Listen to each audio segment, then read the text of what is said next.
Hey kids, Mark Miller here. Welcome everyone. Rory is not with us today. Um, as we started up, I was not hearing the sounds I was expecting to hear. I recently updated some software. Was on a break last week, and yesterday I was supposed to head back. Or the day before, rather, I was supposed to head back and got to the airport, and they were like, "Yeah, your flight, outgoing flight's so delayed, you're not going to get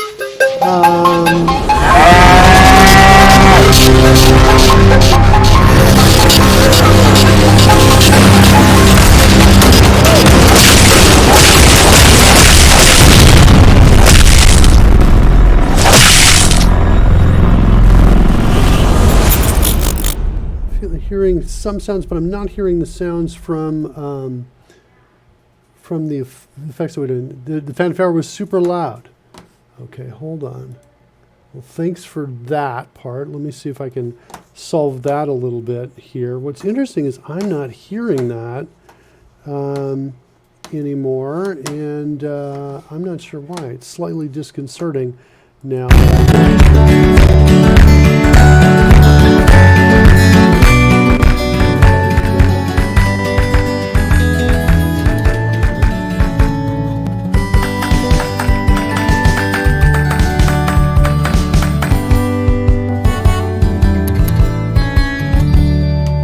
Copperbeardy is in the house. Got it. Could not hear me at all while it was playing. Copperbeardy's with us as well.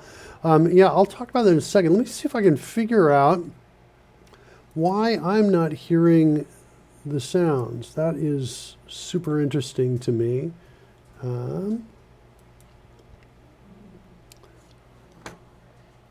Audio. Just brought up the OBS audio options here. Desktop audio device. This might be why I'm not hearing him. Let's try that and see what happens if I change that to that. Click OK on that setting. I clicked OK. Now it's taking a while to close it down. Slightly worrisome.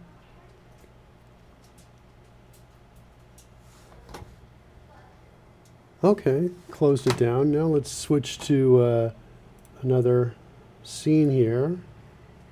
Wow, OBS is not responsive. I'm clicking on another scene. It's not changing. I feel like I might be needing to restart the stream. Maybe, maybe not. Let's see what happens here. Nope, still not hearing the sounds.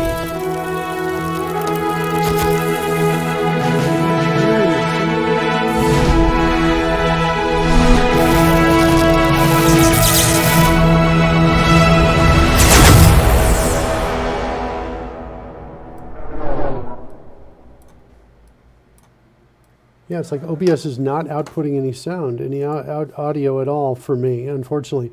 But you guys are hearing that, so so I guess I go silent then, is what I think I'm happy. What I'm going to end up doing here. Let's try one more kind of play with the settings and see if there's anything else that we can do here. I have a feeling it's sending it out to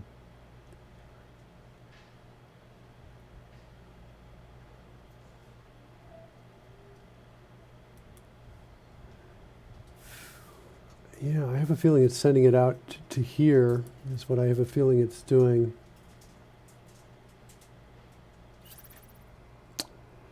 M Holloway 24 says, "Hey everyone, how's it going?" Well, everything's going okay, except for I'm, living in this kind of strange world where I cannot hear the sound effects of the OBS stream that's we're sending out. I can hear the sound effects for the components inside that we've built. For example, when we advanced the clock, when we switched over to one of these views here, and the clock comes in, I can hear those sounds, but I can't hear the sounds, for example, of something like like that guy. For Unbelievable! some reason, I'm not hearing those sounds, which means being able to get my attention, things like that, is not going to work as well. But I'm going to just move ahead, push ahead. We'll do the code. It'll be a little more quieter for me, I guess. And I'll tell you a little bit about Vegas. So, got to Vegas, checked in, and they said, they said, you're checking out on Tuesday. I go, no, I'm checking out on Monday. And they go, well, you're booked through Tuesday. I'm like, that's weird. So I went to hotels.com and said, hey, pretty sure I only booked it through Monday. And they're like, well, we'll call the hotel. So the hotel tells me to call hotels.com. Hotels.com says, I'm going to go call the Bellagio. Hotels.com gets back to me like 3 days later and says, sorry, you can't change it. You're going to be charged for the extra day. And I'm like, great. So I'm like, all right, I'm not just going to let it bother me at all. And I decide just to totally let the whole thing go.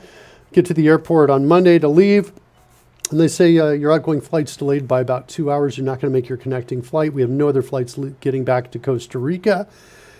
So you're essentially stuck here a day. And I'm like, great, I'm out of here. And so I go back to the Bellagio. We still had my room key, went right back in my room, spent the last day there, had a great time.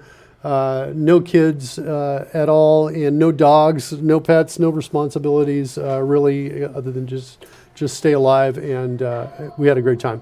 So I'm back. The downside is I wasn't able to stream. And for like 5 days, all I did was think about what I wanted to do. Rory is not with us today, unfortunately. I guess fortunately for him, he's on break this week.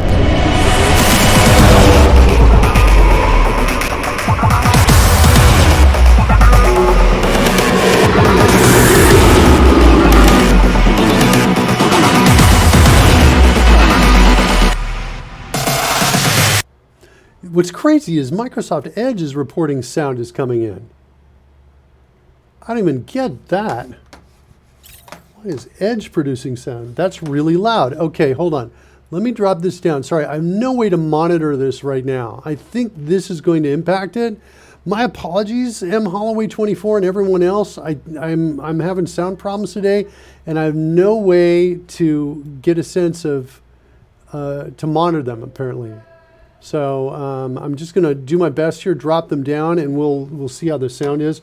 Let's do a quick check here on the sound. See, how's this sound to you? Excellent! How's the volume on that, kids? Let me know.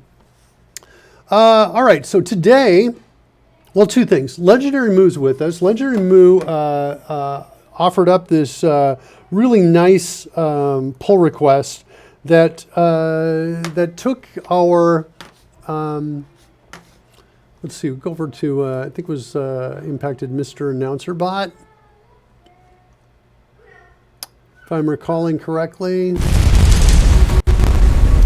He's in the house. He eats the fruit from his binary tree at his dining room hash table while his fireplace burns. Oh, log N! Rejoice, chatters. Will Bennett is in the house. Glad you're here, Will Bennett.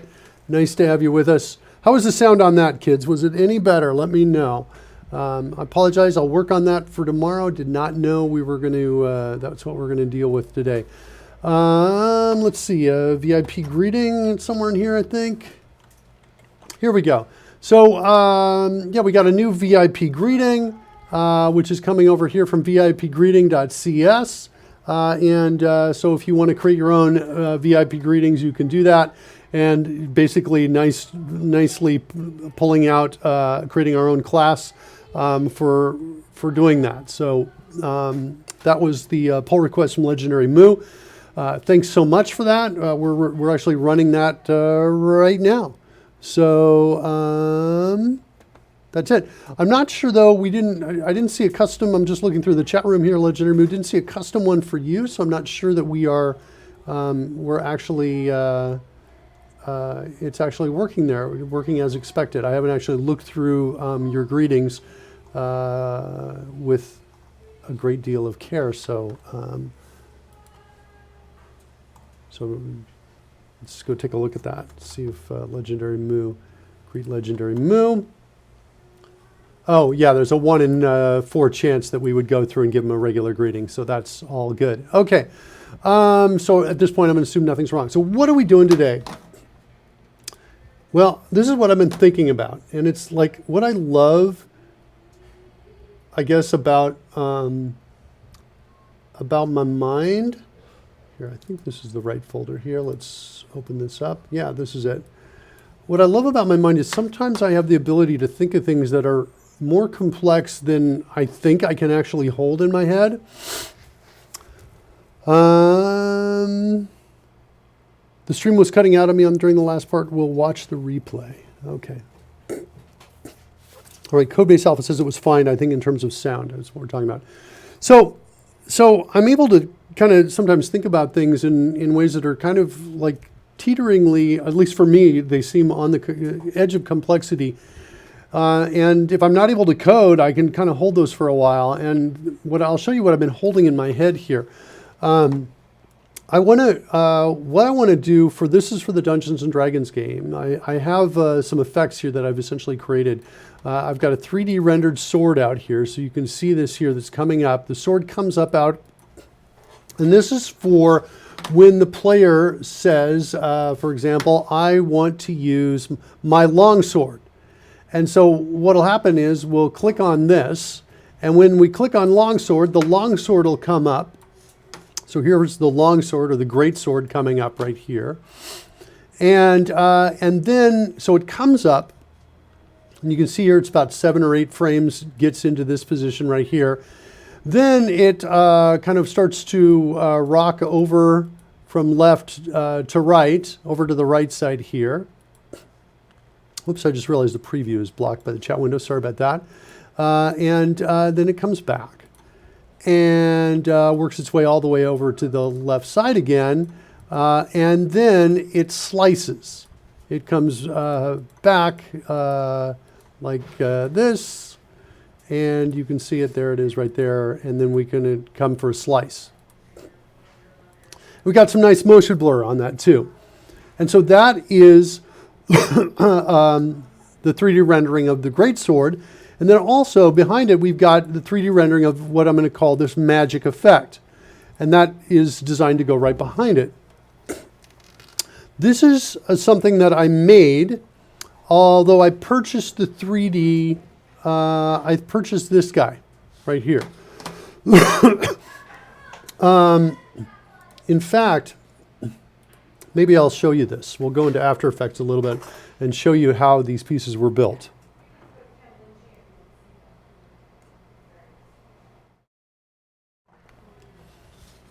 Just loading up After Effects here. But here's the thing that's interesting about this is, so from about, I don't know, frame 8 roughly, I have to figure this out actually, I'm not sure what frame we're on, but about from frame 8 to frame 71 is a loop. Maybe it's more like there, 68. So frame 8 to 68, that makes sense because it's 30 frames a second and I designed the loop to be 2 seconds long. That's a loop. So I have a loop. I have an entry as well to the loop, and we've already seen with a number of the effects we've done before that our animation engine supports an entry into a loop. And then in the case of the flying drones, we have like multiple tiny loops. They're 2-frame loops that are all over the place that support the different positions and angles as it's flying. So it can kind of lean forward, lean back, that sort of thing. But we don't have any way to exit an animation yet. And so what I want to build is I want to change the engine so it supports everything that it has so far, but also adds the ability to end once it's expired. So the desired effect is this this sword, when it's my turn and I say I'm going to use my greatsword, the sword comes up and starts swinging in front of me like this. And if it's got magic, it'll have the magic effect on it. And then when the dice roll, after we find out if it's hit or not, the sword swings. And then there'll be maybe an additional effect if it's a hit, or an additional fizzle or sound effect if it's a miss. So that's kind of what we're looking for. That's what we're going for. With regards to what it looks like, what has been built, let's bring up After Effects here. And normally I use After Effects on multiple monitors, so you're only seeing the preview here. So this kind of goes into the question of what is something made or is it a purchase. So let's do, I'm going to have to make this smaller here so we can kind of see both things at once. Let's zoom out of here. So there's the After Effects preview window up at the top, at the bottom, right here. And so there's a couple different layers here. There's the 3D layer that you can see here, we've already seen. And then I have beneath that, I have there's the lightsaber effect. This is a free plugin from Video Copilot that allows you to essentially animate glowing, flaming, magical, mystical kinds of things. And so that's what's going on here. So the overall effect is going to look like something like that right there. So there's just a shot of it right there. So kind of cool. So the sword itself is 3D. That's using another plugin called Element 3D inside of here. And the animation is something it's just a kind of a simple animation where it just lifts it up and then it moves back and forth. And I used a thing called Easy In, Easy Ease or something, which allows it to just kind of look a little more natural and less mechanical. And then it moves down. There's this key point here at 1 second in where it's up here in this it's off screen for a few seconds, for a few frames here, but at 1 second it comes in, at 2 seconds it's on the other side over there, and then at 3 seconds it's back in the loop again. And I've done this for all kinds of things in here. So example, there's a magic staff that's here, for example. Let me get you so you can see more of that. There's the magic staff. And they're built in pieces here. So the idea is that I can individually impact the color of these using our engine, change these around, change the colors for different spells, different effects, but the overall animation will be the same where it lifts up and it moves from side to side and then does some sort of move like that. And so I've got all of these different weapons in here. Oh, by the way, I've got this cool shield here. Remember when, in the blood effects, I think I talked about wanting to do this. When the blood effects come in, Fred's going to raise his shield. When somebody else is bleeding and sprays all over him, he's going to raise his shield for a moment and then drop it back down. So that's After Effects right there. That's kind of what's going on with some of the assets that are being made. So with regards to did I buy it or could I create it, a combination of the two. I'm buying 3D assets. They're pretty cheap. I think that sword pack was like $5, and I've got a bunch of different weapons inside of there, and everything else. I talked about all the other tools that I'm using. So that's what's going on there. So we want to change it. So I think we need to. Let's see what we need to do here. I need to refresh my memory. So while visually I'm thinking about what I want to do, I kind of need to come back in and think about what we've already done. Now, the last thing we were working on were the wind-up effects. Surly Dev is in the house. Surly Dev is in the house. Welcome. Hey, I can hear the music they're playing. That's awesome. At least I can hear that. Surly Dev, welcome. Glad to have you with us.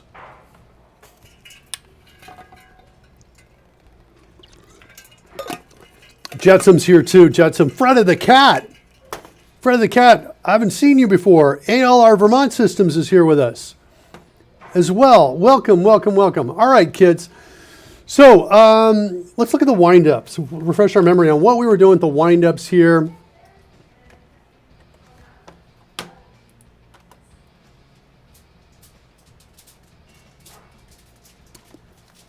So I'm going to use the wind-up technology to do the same kind of thing that we were doing before with the greatsword.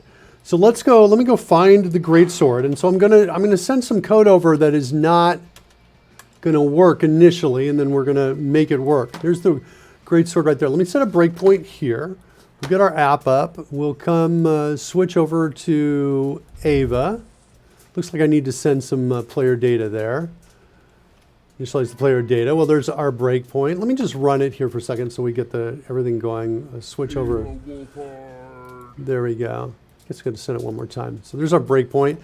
Greatsword. So here's what I want to do. Let's extract method into add greatsword, like that. Let's go look at what we're there. I want to take this and I want to take player Ava. I want to promote that to a parameter. So we're going to say, call that player ID, like that. And this, I also want to promote this to a parameter as well. The string right there. So I'm just going to hit CodeRushed key and choose promote that to parameter. And we're going to call this damage, like that. That's what we're going to do. I have to stop blaming everything on Surly Dev, says Copperbeardy. Surly Dev says, why Copperbeardy? I have a responsible position here. If something goes wrong, I'm responsible. So, yeah. Music's just stopped because I'm at a breakpoint. Let's run it again because I really haven't changed any code. And just to get the music going, hit it one more time to get a breakpoint in here. So now we got our greatsword. Now I want to do a wind up to this thing is what I want to do. So let's come in here. CodeRushed key. And choose introduce local. We're going to call this the greatsword, like this. And then we're going to do add a wind up to it. So we're going to say windups dot add. We're going to say new wind up. Come on. New wind up DTO. Let's introduce that as a local variable as well. What is up with my performance? It's not looking good.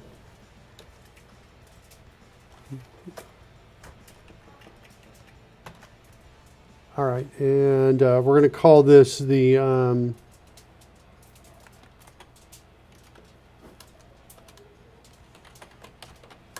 Greatsword 3D, I think is what I'm going to call that. And we're going to come in here and say, what do we need to do in here? We need to say the effect is equal to Greatsword, like that. I forget. It's been a while since I've done a wind-up. It's been like a week, I think. Let me see what else was I doing for wind-ups here. I would modify hue, maybe the flip, maybe adjust its position as well. All right, let's see what we got here.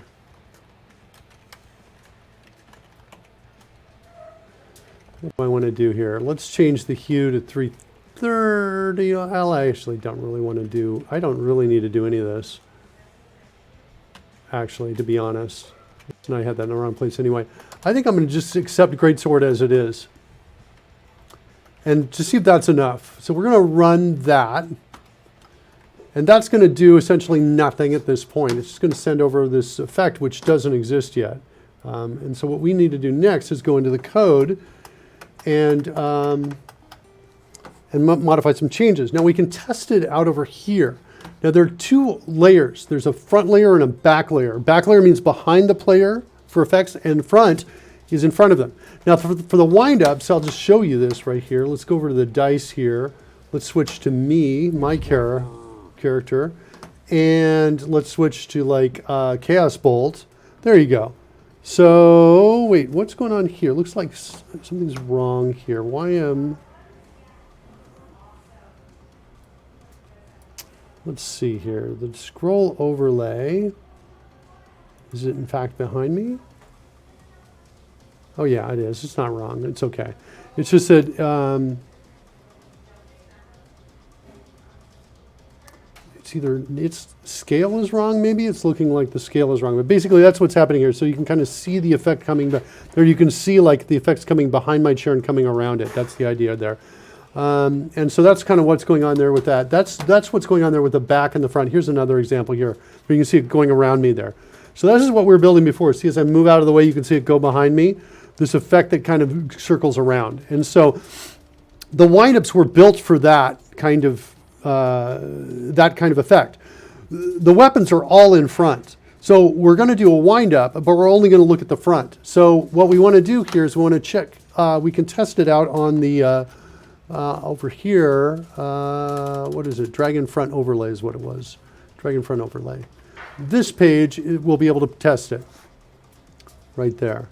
So when we actually do it. In fact, now that I've done this, if I come back, initialize the data, the player data again, and then come back, select me and choose lightning lure, we should see down at the bottom, there it is right there. You see the front of it. So we're able to see the front. So this is where we'll be able to test quickly, make any changes there.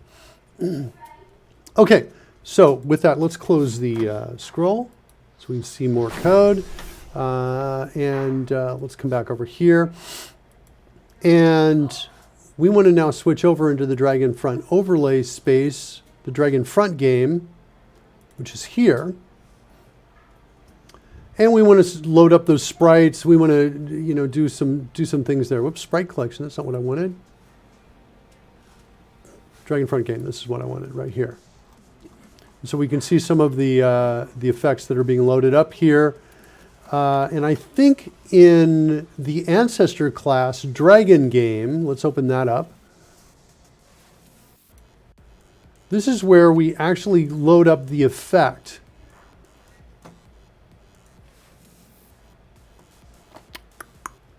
Where is it? Add windup here. So we're looking in spell windup effects. And I called this spell windup effects. But now I'm thinking, well, it is loading specifically. Well, that's load spell though. Yeah, let's call this all windup effects instead. I'm going to rename this to all windup effects, like there. And so we've got a load spell. Let's create a load weapon, like this. Call it weapon name. And player effects weapons. I'm not sure it's going to be in player effects. Let's go check the path here. What do we got? It's just in weapons. So it's weapons right there. Okay, so it's in weapons. Then the weapon name comes to here. Then after that, it's just the word weapon.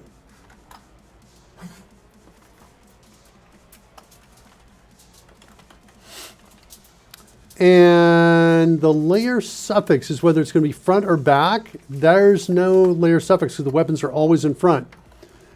Next. Weapons are always going to have this many frames. So it's going to go from 0 to 90, so 91 frames. I think they're going to run at 30 frames a second. I may slow it down a little bit. What are my different styles out here?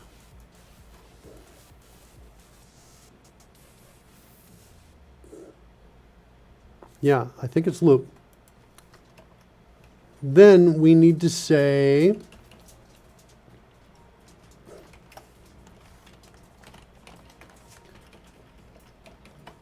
oh, the origin X and Y may be different. I was going to make them all this big. I could do that. Let's take a look at the origin X and Y. So what we want to do is load it up when it's right in the middle, right there. And we'll find that X and Y location there. The other thing we need is we need the return frame index. So I showed you Adobe After Effects right here. Let me close this down. We'll save it.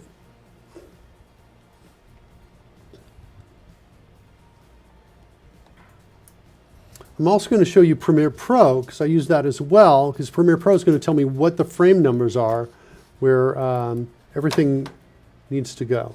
All right, here's this loaded up. So right there, right in there, let's see, that X and Y looks like it was, I'm going to say it's right down there, right where the hand would be holding it right there. I'm going to say it's 306.7. Maybe I'll have it a little lower than that. 306.837. 306.837. Okay? It does not move. Well, that defaults to false, so we're gonna get rid of that. And if we set moves to true, that just means gravity can affect it. So we're gonna say no. Let's see. Here is Premiere. Let me load it up here. Let's move this down here. Here's what. Let's do this. Actually, let's dock this right up here so we can see it.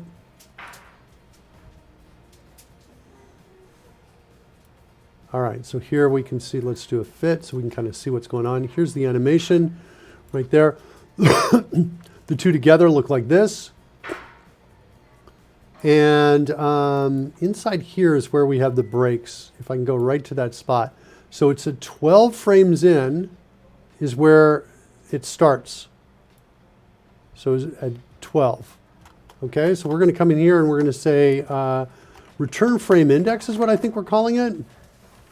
Return frame index is equal to 12. Maybe 13 because it starts at 0. I think it's 13. Then we have to do something new that we haven't done before. Well, we could do this segment size. So here, we know we go 2 seconds. So there's something called, I think, segment size in here. I can say that's equal to 60. And if I define segment size, what will happen is it'll say, okay, it's segmented. And so I'm only going to go to that ending point, and then I'm going to wrap back around. So if we just do that, we'll see it start up. In fact, actually, one of the things that we haven't, that I haven't demonstrated here, but let's do this. Let's do a launch. Is that going? There we go. And let's fly over to the right. I'm seeing delay in that. And let's drop a seed right here. And here it comes. And so, oops, it's behind me. And so it grows. Let's move it a little bit over to the side again, a little bit more. Wow, crazy lag here. Seed.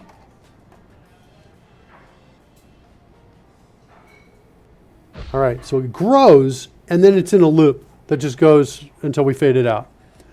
So that's what our engine already supports. And so we're going to have that same kind of thing happening here with segment size because we've got segment size.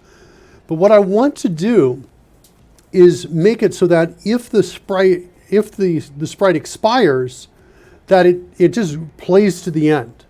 And so that's the change in the code that we're going to need to make here. So right now with just these pieces, we should see it appear and loop, but never go away is what it should do until we create another wind-up effects.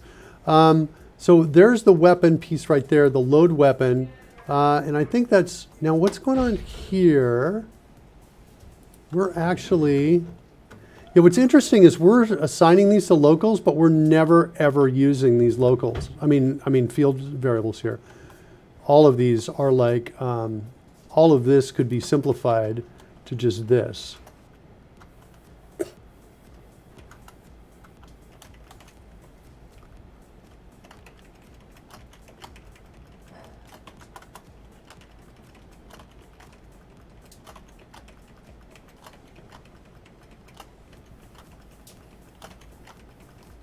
Because we're just identifying them all by name. So there's that. We could also say now the weapons, because they're only in the front game, we should put those the load weapon pieces up higher is what we should do. All right, we should be able to get rid of all of these. There should be, I'm just hitting tab key on each one of these to make sure there's no other occurrences of those. And they're not, so let's delete those. Okay, so there's the spell. Let me dock for a second.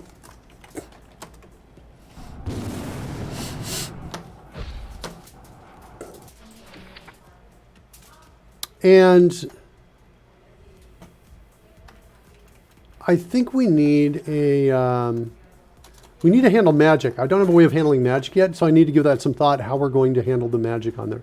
So there's load weapon. Dragon front game is here. Let's see if we can find initialize in here.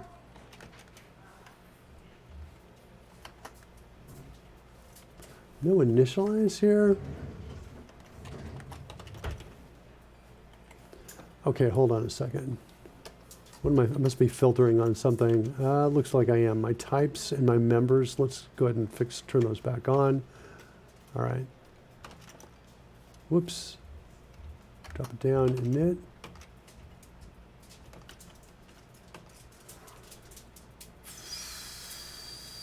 Okay, so it's showing it. All right, good. And so what I want to do here is do something like load weapon, great sword,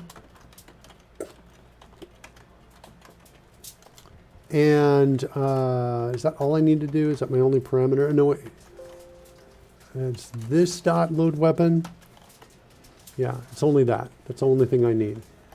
And so I think that might be all I need. So at that point, are we going to see something? Maybe.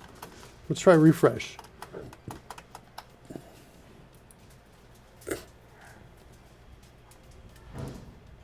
bring up the console window. Oh, didn't find the weapon. Assets, weapons. Oh, it needs to be Dragon H. Great sword. Okay.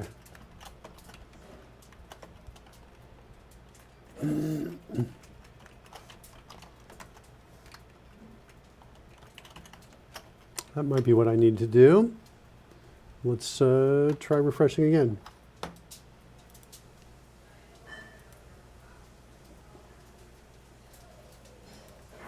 Okay, no error this time. Better. Let's initialize player data. Send that over. Okay, we see the names appear. Let's do a switch to Ava. And choose her great sword. Huh! Look at that.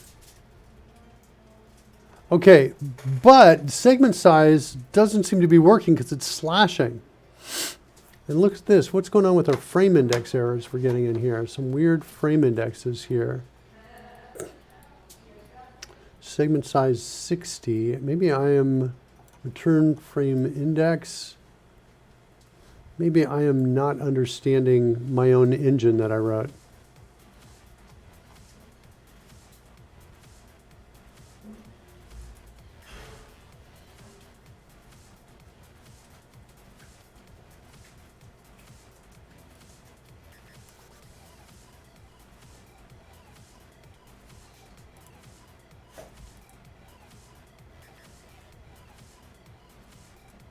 So it doesn't have, it's not loading that frame index. Why does it, I'm not understanding. Let's take a look at, because it's totally grabbing it.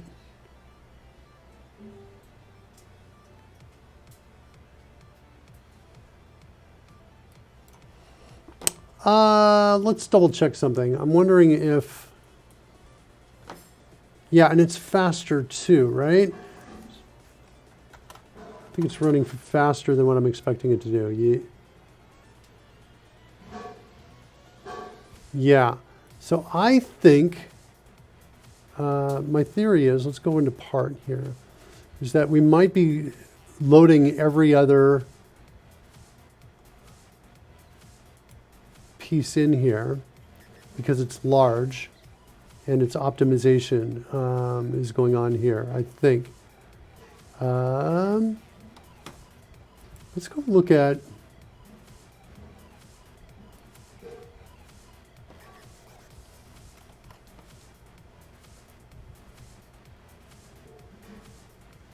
no, we're not really doing anything special here either though, so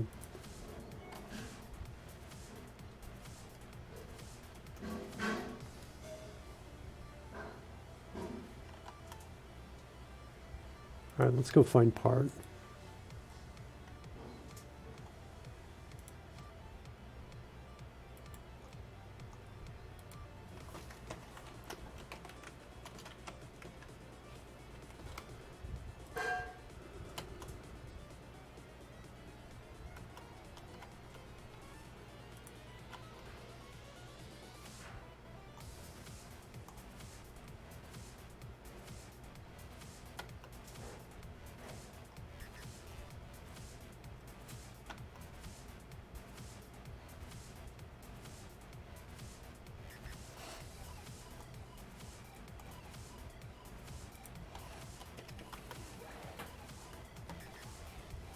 I'm wondering, I guess this is what I'm wondering is, are we getting here? Set a breakpoint there and do a refresh of this and see if we're skipping frames as we load it in.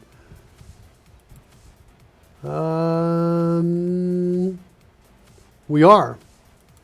Okay, so that explains that. All right, so let's run it and we'll fix that.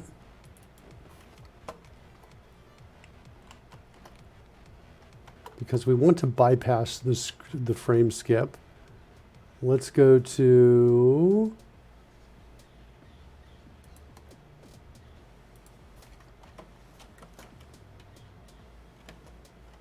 set that to true.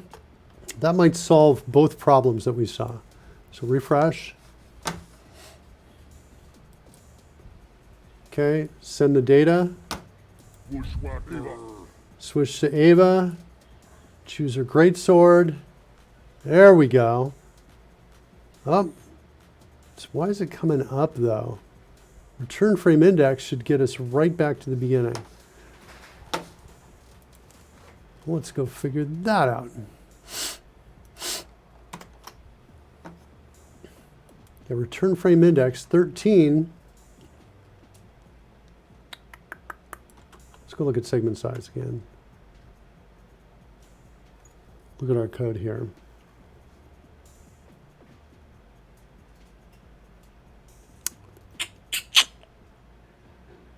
Here's my problem. I think it's here.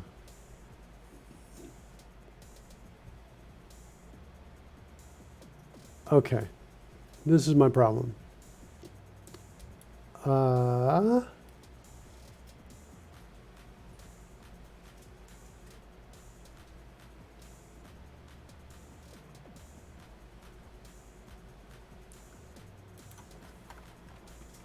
I think it's really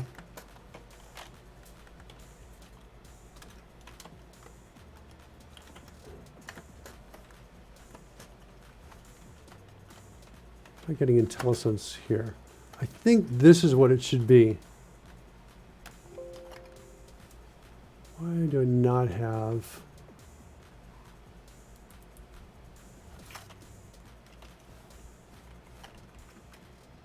Isn't it return frame index? I thought that's what I called it.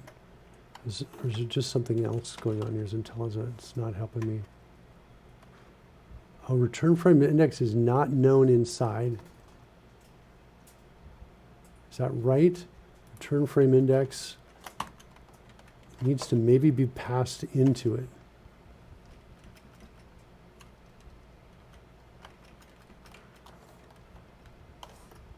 Oh, advanced frames.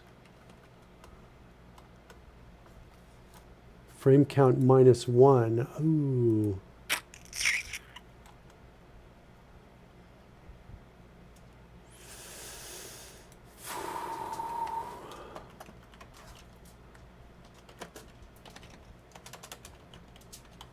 Do the start offset, that equal to 0.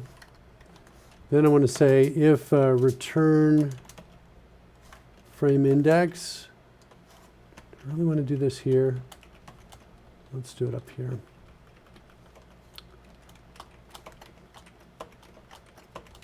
Start offset is 0.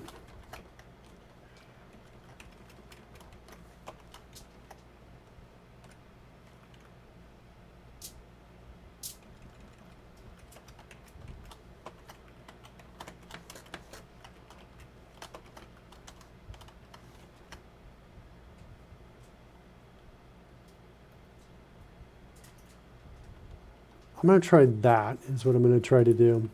So let's hit run. And let's refresh it. Hopefully I wasn't paused too long.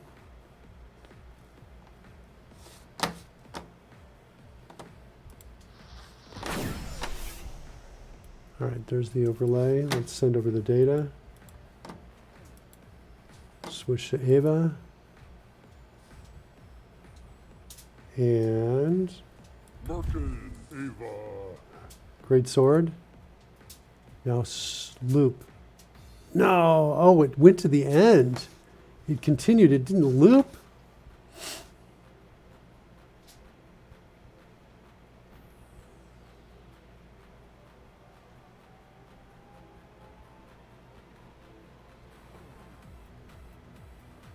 All right, well, we got some math to figure out here, I think is what's going on here. The start index and the end bounds.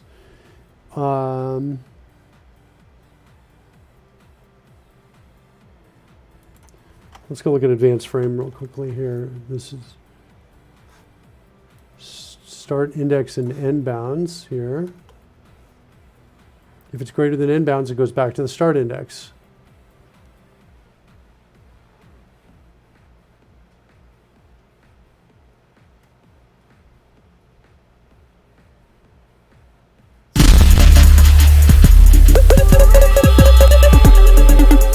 Sex positive is in here. Yeah, sex positive.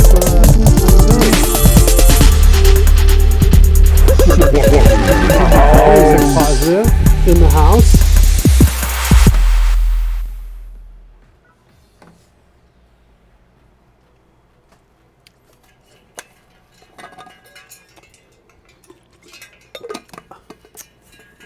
Woohoo!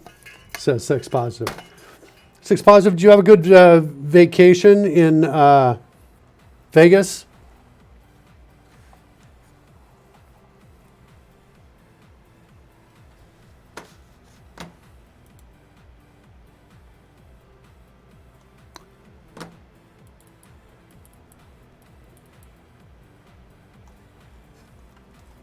So it looks like we didn't move forward, we kind of moved backwards is what it looks like. It looked like we kind of broke things a little bit here.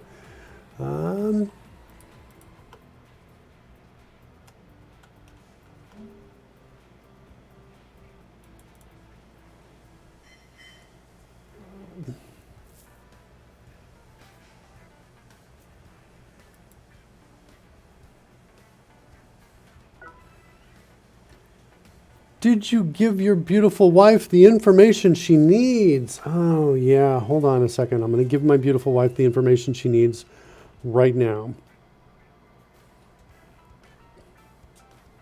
Uno momento, kids.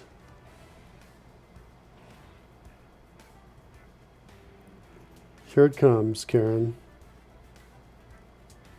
Boom. That's what you need. Everything is paid for. Just show them that number and you get all the magic. Okay. Thanks for reminding me. I tried to get that out to you. My wife sent me a text as I was prepping for the show, like minutes before I was supposed to start. And I was like, oh, getting everything ready. And I did everything but send her the number. So she's picking up some new rugs that we're shipping into Costa Rica. So she's pretty psyched about the rugs, I think. Let's see here. I'm not moving very quickly here on this. The start out is equal to return frame index. I'm like, load weapon. Let's go look at load weapon. Return frame index is 13. So that's 13.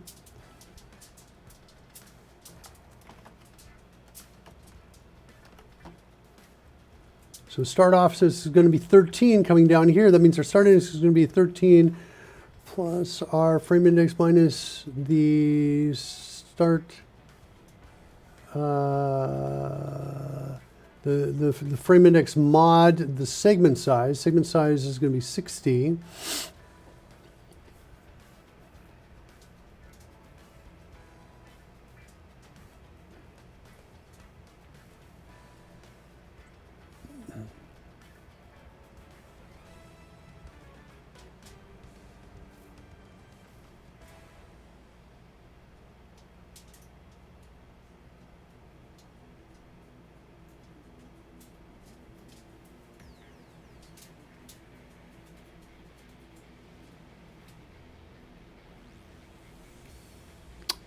And the end bounds is equal to the start index, which includes the start offset, plus the size of the segment. Is my problem the end bounds is too high? All right, I feel like I got to set a breakpoint here and take a look at this. So start offset is 13. Frame index is what? How is frame index 9,000? Hold on, let's clear the breakpoint and run it. Are we getting like console errors out here? Oh yeah. Okay.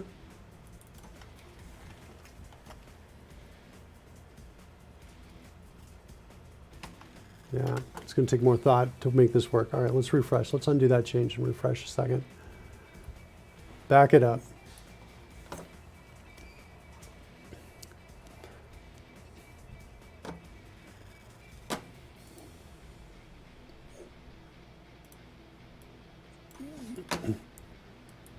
Send the player data. Switch to Ava.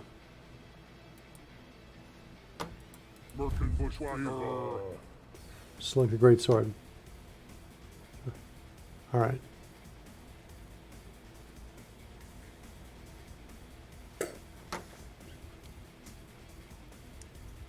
Let's figure out this part first. So we're starting all the way back at the beginning. Every time we cycle through. Segment size is greater than 0. Let's set a breakpoint here and see what's going on here.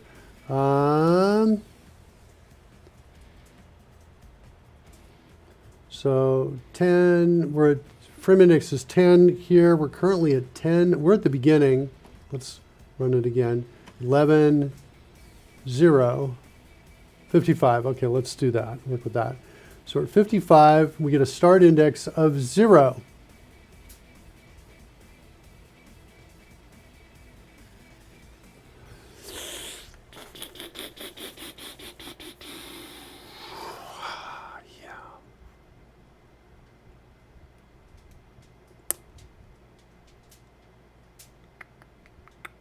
Yeah, I don't know. I like the code I had before. I thought the code felt right to me. Start offset is 13. Yeah, feels totally right to me. We need this and this. Well, actually not there. I can run it. But when we do this, if we take it without the breakpoint, we go crazy with that change there. Let's look closely at advanced frame. I think that's our next stop. Yeah, that does feel right to me.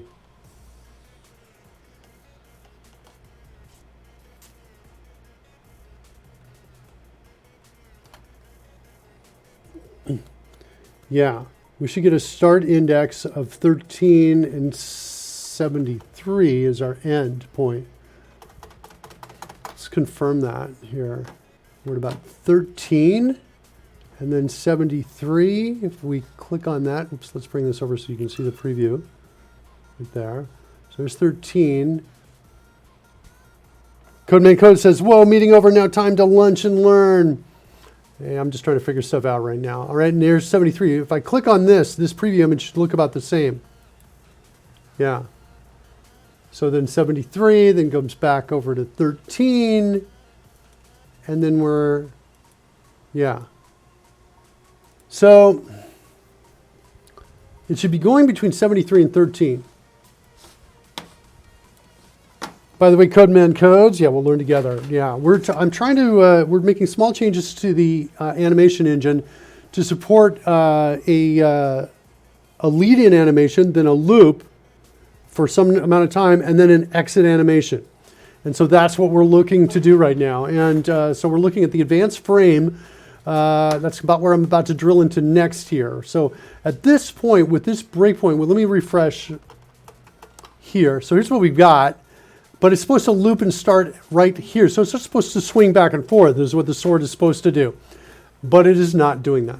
So we need to figure out why. Let me refresh.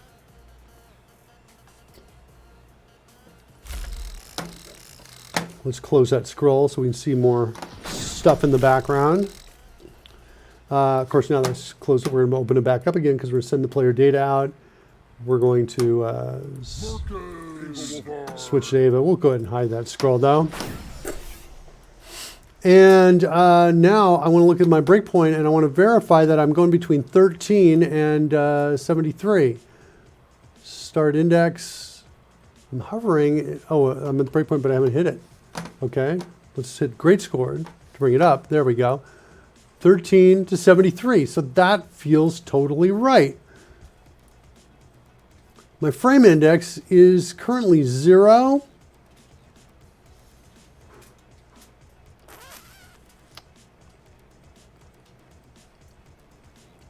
So is that going to cause a problem when we're starting because we haven't moved into it yet?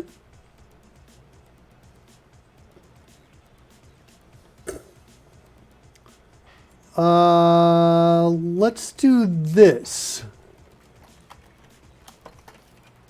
So I'm.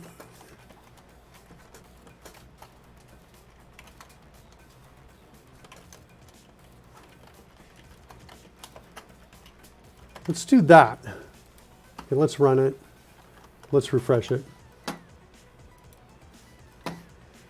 Because I think we need to first pass through the first initial piece before we do this. Also, I should totally acknowledge that I have some anxiety that this is not going to work for animations that are reversed. So I don't need it right now for animations that are reversed. Hide the scroll. Let's bring up Ava's greatsword now.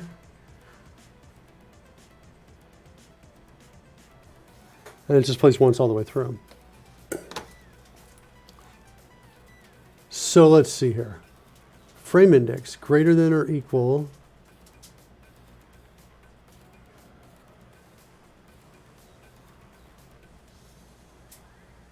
Advanced frame. I think the problem is, hold on though. I think the problem is in advanced frame though.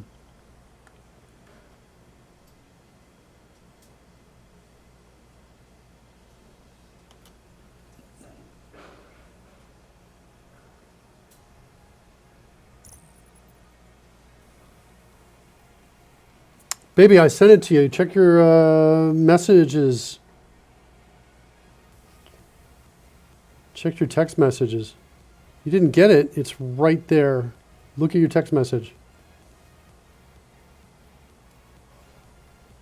Here. Right there. That's you.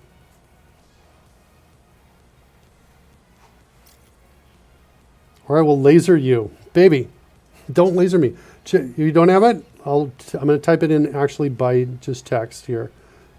This is the number you need.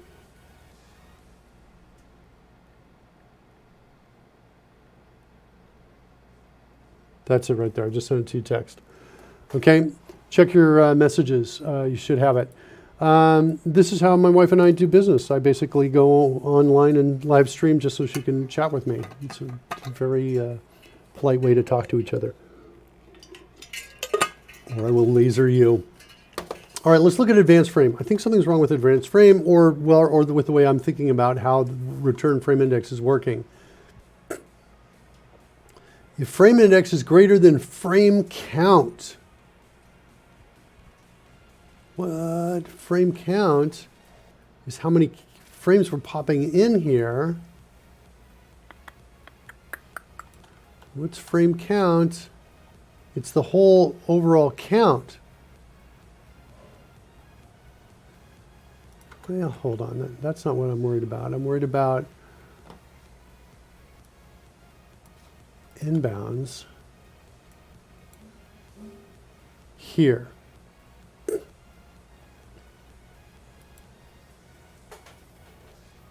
So we said it was 73. If the frame index is greater than or equal to 73, then frame index is equal to here. Start index. All right, I'm not getting it. It looks and feels like it should all work. Let's put another breakpoint in here. What do we got? We got that crazy out of frame. Yeah, we're like way out here in huge. Well, let's just step inside and figure out why this is not dealing with. So our frame count's 91. Return frame index is 13. Start index.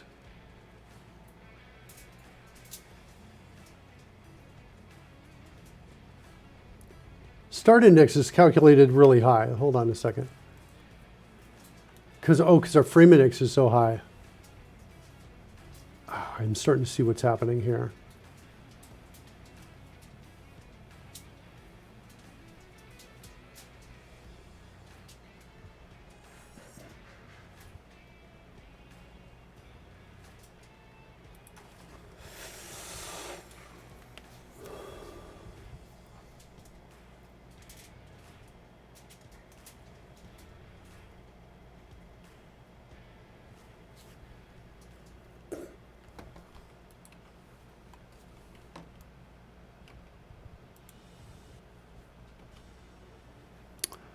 Let me give this some thought.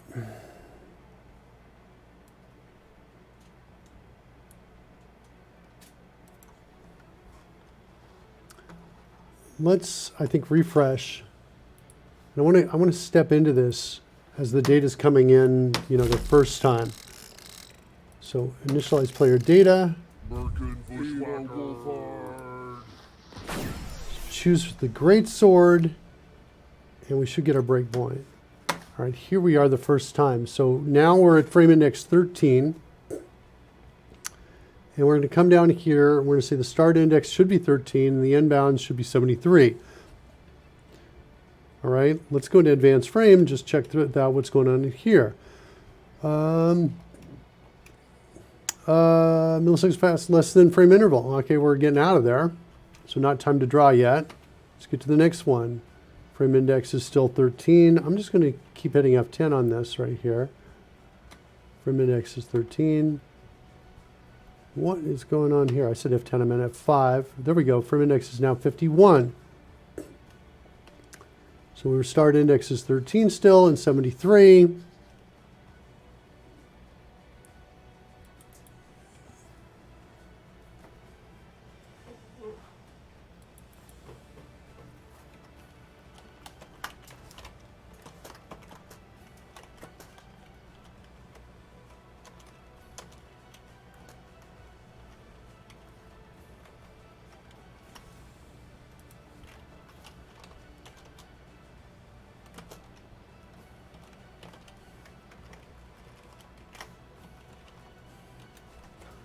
Just set a breakpoint there. All right, let's run it. I'm going to just run it for a second, refresh it over here. I don't trust that.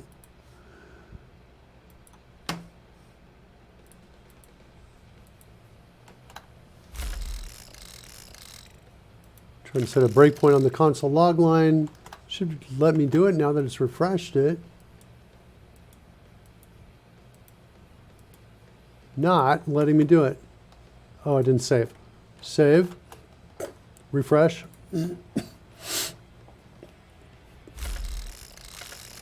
There's my refresh. All right, here we go one more time. Sending player data.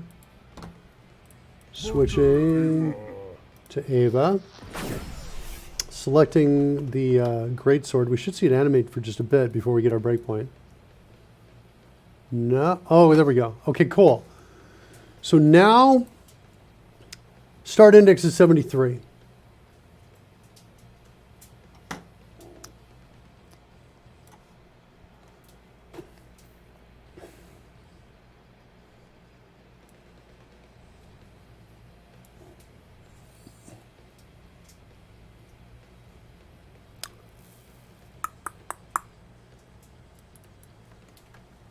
Oh, I see it. I think I see it.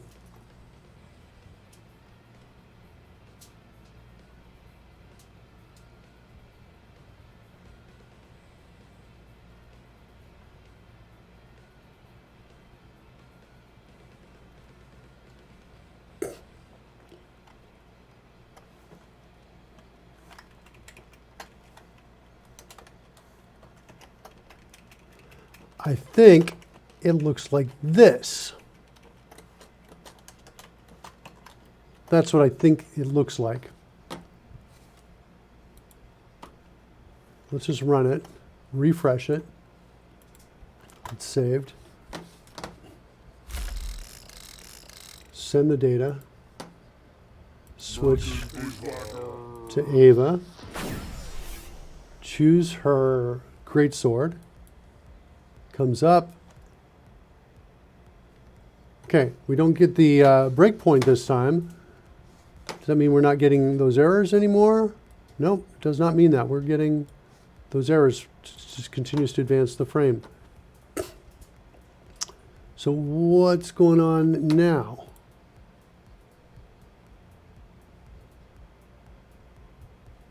Wait, I've got something that says, oh, I just don't have the breakpoint here, I guess. That's why. Okay, so we are still in this problem space here. Let's run it here. Clear this, run it. Just set the breakpoint. Let's refresh it. I want to get to the very first one.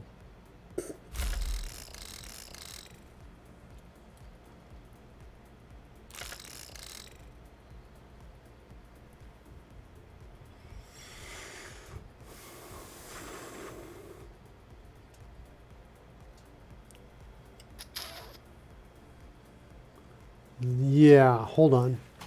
This is not, I don't think this is the fix. This might be partially a fix.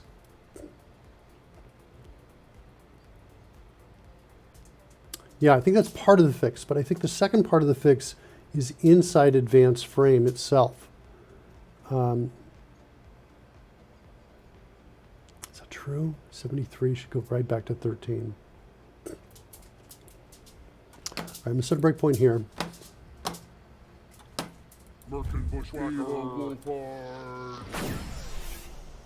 we're in the breakpoint. Frame index is 13.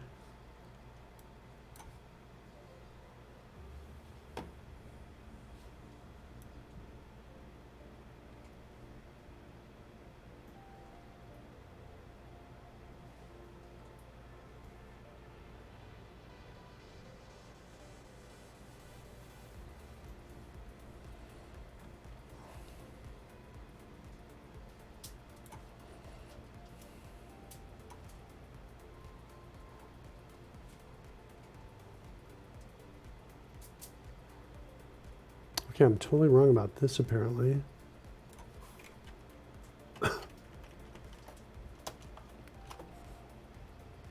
Even though okay.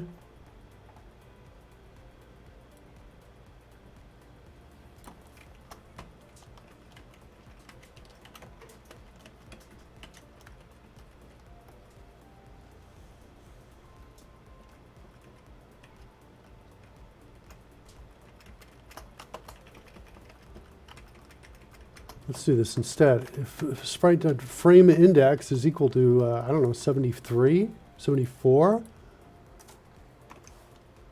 then we'll get it, set a breakpoint here instead.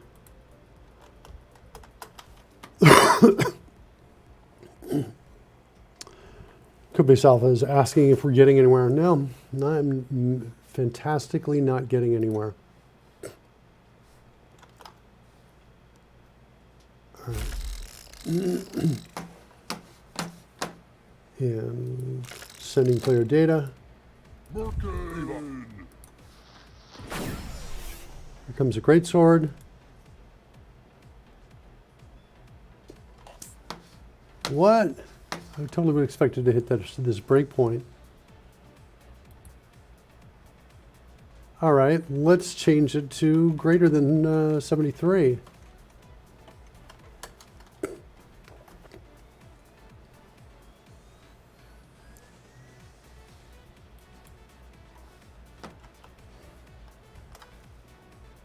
Refresh. All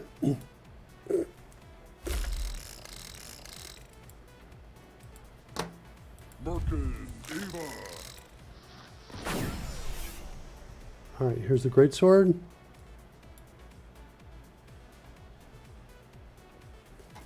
What? How are we not hitting the breakpoint? Because I bet you we got errors here. It's just saying the frame index is too high.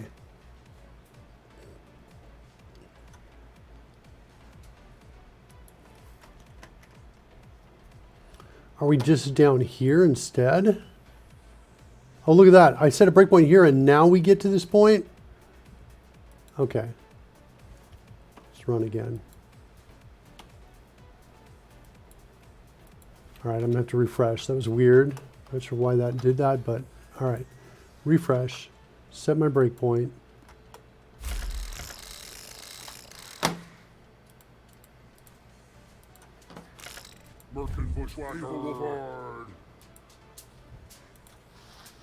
Okay, got the breakpoint. Okay, good.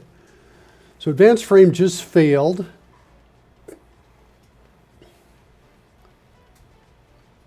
And start index went in at 73.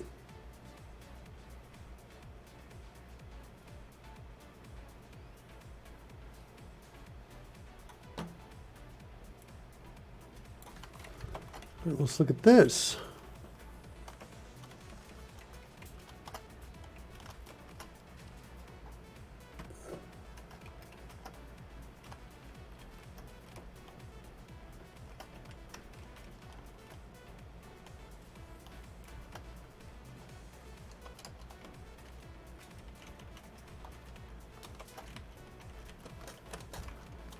I don't know if I don't like this code, but I think it's going to fix it, is what I think is going to happen. All right, let's run it, refresh it.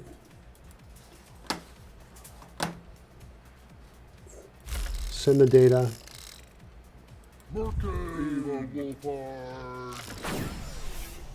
Here comes the sword. Oh, okay, we're closer. At least we're looping again. Oh, but we're getting some errors. All right. Let's refresh it again.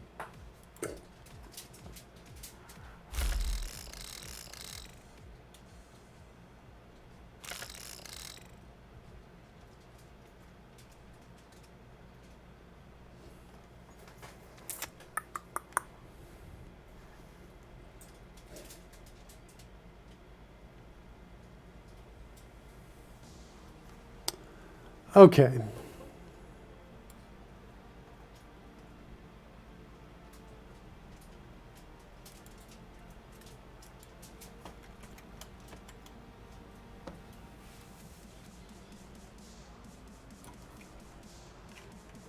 Yeah, I'm going to comment this out for a second. Let me bring this back.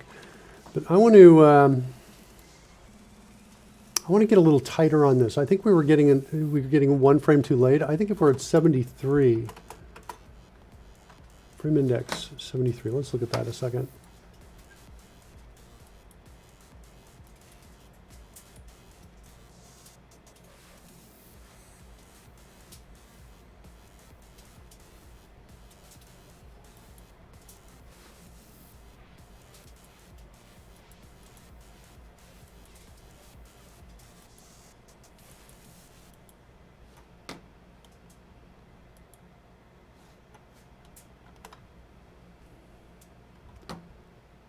Let's just set a breakpoint here with this and just take a look at what data we get when we refresh and send it.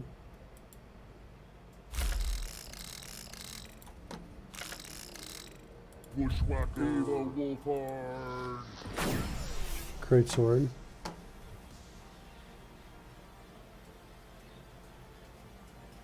And we're not hitting the breakpoint, but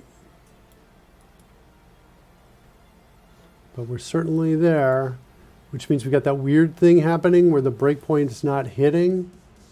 Yeah. Okay, guys, that's a weird. Let's try it again. Refresh. Set the breakpoint. Initialize player data.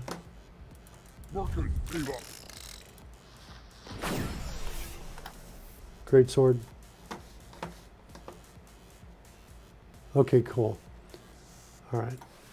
So frame index is 73. Start index and inbounds already got up to 73.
All right, one more thing I want to try doing here.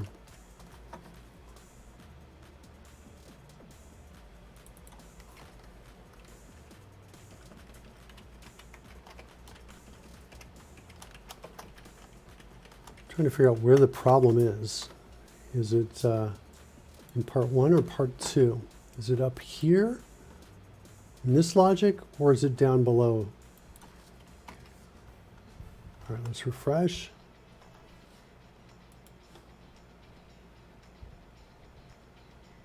Set my breakpoints. Those 2 places. Initialize player data. Working Eva. All right, so we get here first. We get start index greater than 73. Frame index is 60. So I added this code right here to clean that up, basically, to kind of say, wait, are you past this?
Yeah, I don't think any of my animations that use segments have also have a start to them, and so I'm wondering if that's kind of the problem we're having of the combination of these 2 pieces together.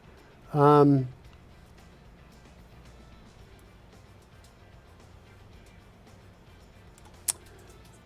without the start offset, the start index here would be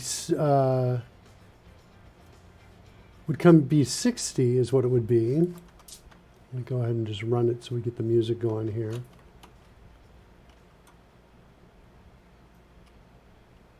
Clear my breakpoints. Give this some thought.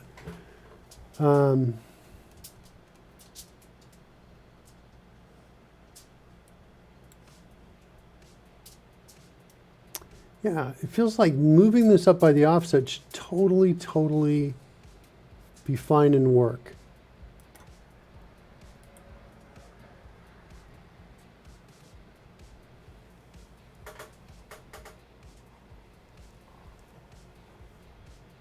Frame index was 60. No, frame index was 73, I think is what it was. Is that right? Let's double check that. Let's look at that. Set these. Yeah, now we're going to refresh.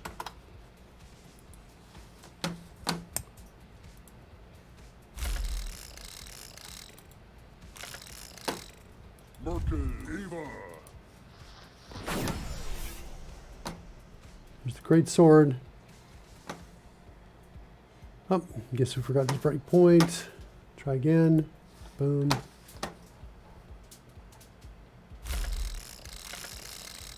Player data. All right, get our breakpoints in.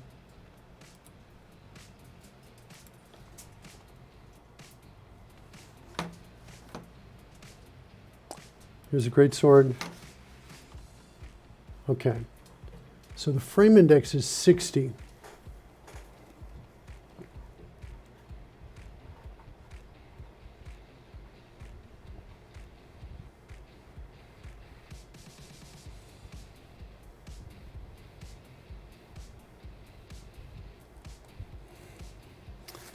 Yeah, this is that line I had before, I think does go back in here.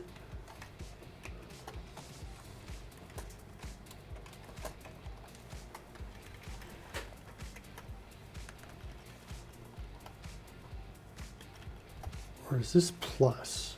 We're subtracting. Maybe that's what it was. I had a minus before. Let's try that. Clear those two.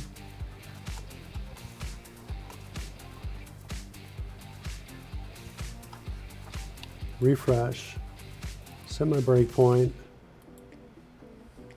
Both places. Send the player data. All right. Here comes the great sword. There. Okay, cool. So we don't get the problem there with this new change. Frame index is 73. And advanced frame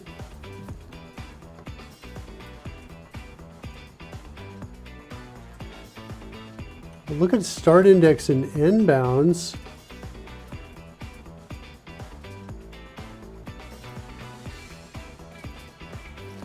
Well, those aren't working.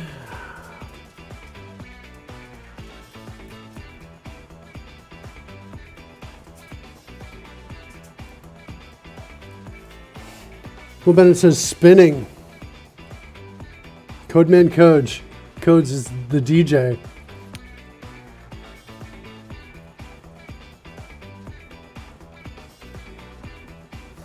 All right.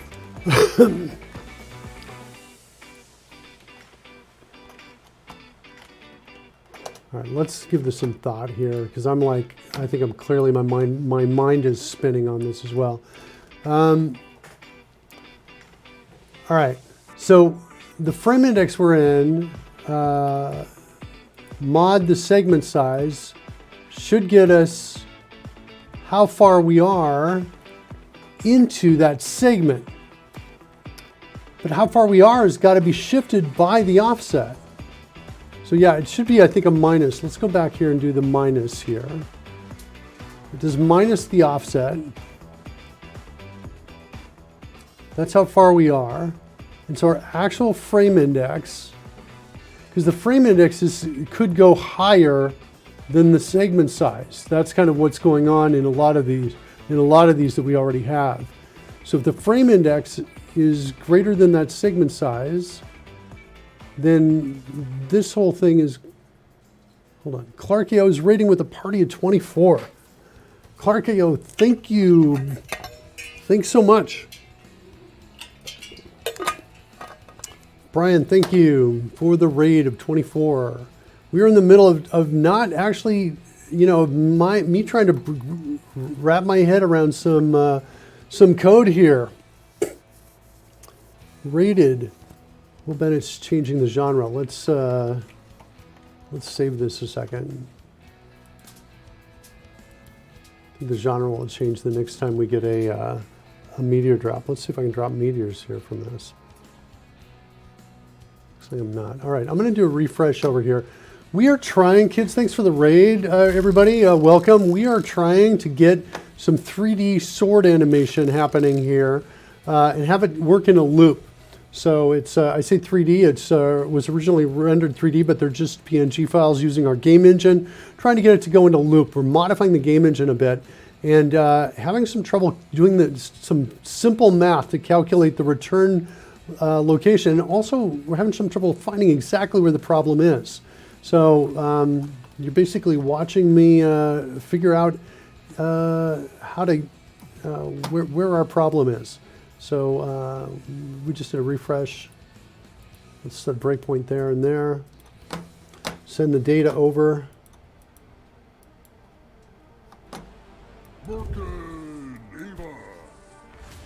Switch to the great sword. You'll see a little bit of the animation as it comes up. And then we're expecting to see a breakpoint about now. Okay. So what's going on now?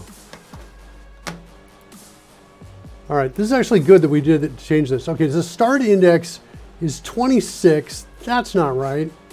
End bounds is 86. These are off.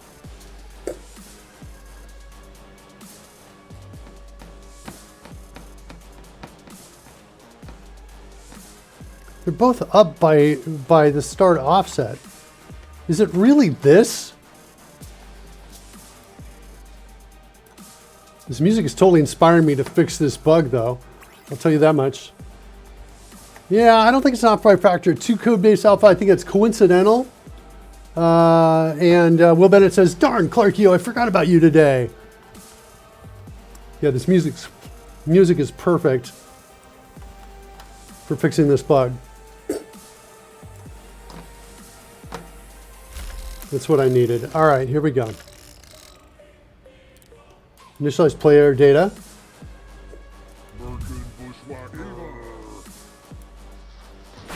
All right, there we go. Let's bring up the great sword. Here it comes.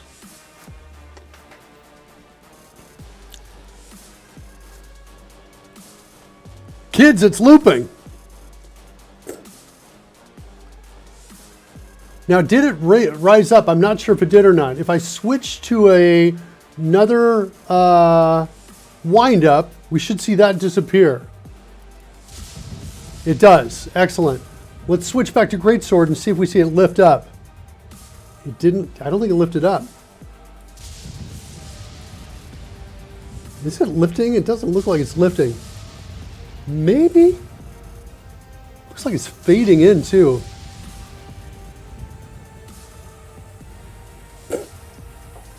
SorelyDev says Clarkio's stream was good. Learn some more Python goodness. Excellent. Yeah.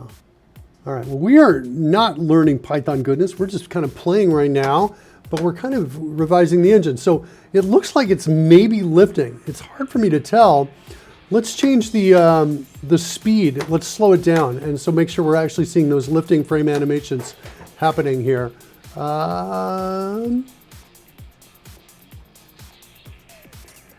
Let's change the FPS to 15. Cut its speed in half. Refresh.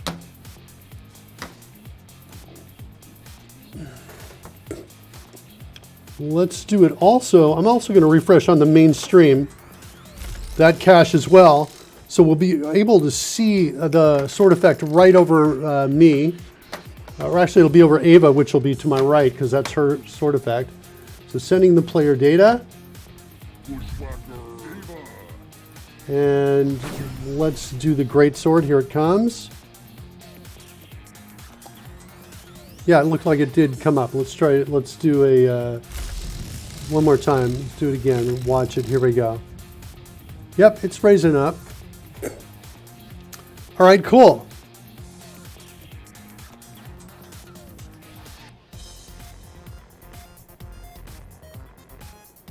So that works. Hold your hand at mark and make it look like you're waving the sword. All right, there you go. I want it to come in front of me here. Let's do one more time. I think we make it come in front of me with, or at least close to me, right off to the side. There it is, right there. Yeah. So that's over Ava. Now it's too high. We need to drop it down. And we need to get it to play to the end too. So we are playing the opening animation and we're in the loop. So now what I want to do is I want to expire it, and when it expires, I want it to drop it down. Yeah, Fred has a sword too. Oh yeah, let's do it with Fred, so we can see it in front of Fred. He doesn't have a great sword though. He has a different sword, but we'll kind of work on both those. All right, so yes, let's one more time just to verify. We'll switch over to me and send over like the chaos bolt right there, so you can see that shooting over my shoulders. And then let's go to Ava and bring up her greatsword, and now you should see it come up slowly. But it is fading in. I don't want it to fade in. That's what it really seems to me. Do I have some sort of default fade in time? Oh, wait. I know where it is. It's in, add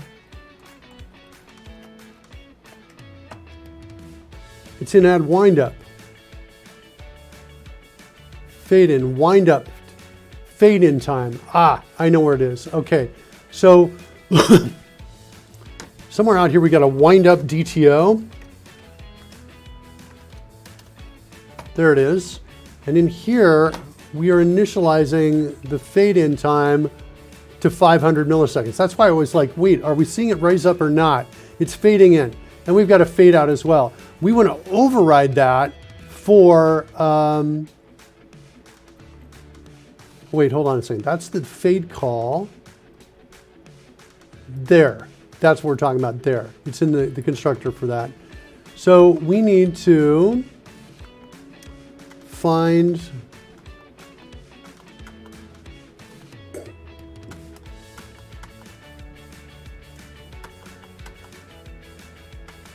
the great sword is what it was. Let's just look for great. Great sword. We need to break that breakpoint there. So let's do initialize player data. There it is there. And now we can come in here and say fade in. Fade in is equal to 0, like that. So we'll make that change there. So now run it. And now, if we come back and choose, there's Thunder Smite. Now let's change back to the Great Sword. There we can see it rise up without fading in. Nice. I want to drop that down. So we're going to need to do an offset there. We'll go ahead and do that now. We'll do that right here. So we're going to say, let's change and come back. I got to do the initialize player data. And I want to bring that down by about 100, I think, is what I want to do. I think I have a move up down 100, like that. So let's do that. Clear that breakpoint, run it. And let's switch to Ava. Here's her great sword. There we go. A little better. You want to drop it down another 50? Let's go ahead and do that. I can't wait till I get fire behind that thing and magical effects. That's going to be looking so cool. Mr. AnnouncerBot's on vacation. What is the close command again? I thought it was just close. You tried that, huh?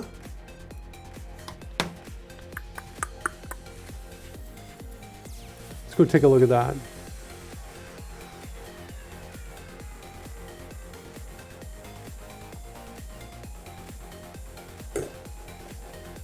Wait, we had that in, I think it's in Dragon Back Game.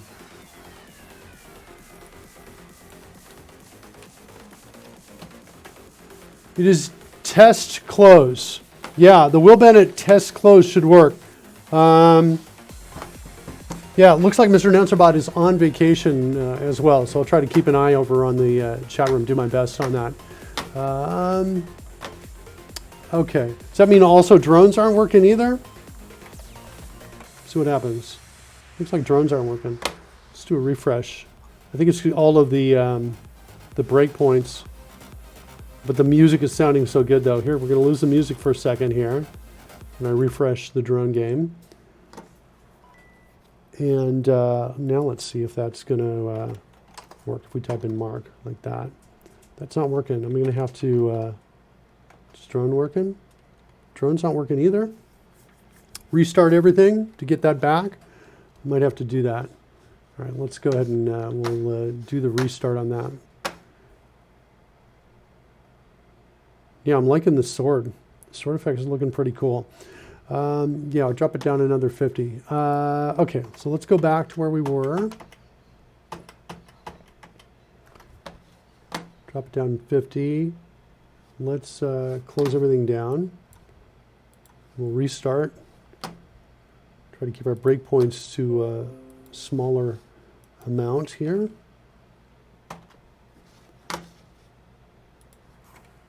Like that. Anything else we need to do before we restart?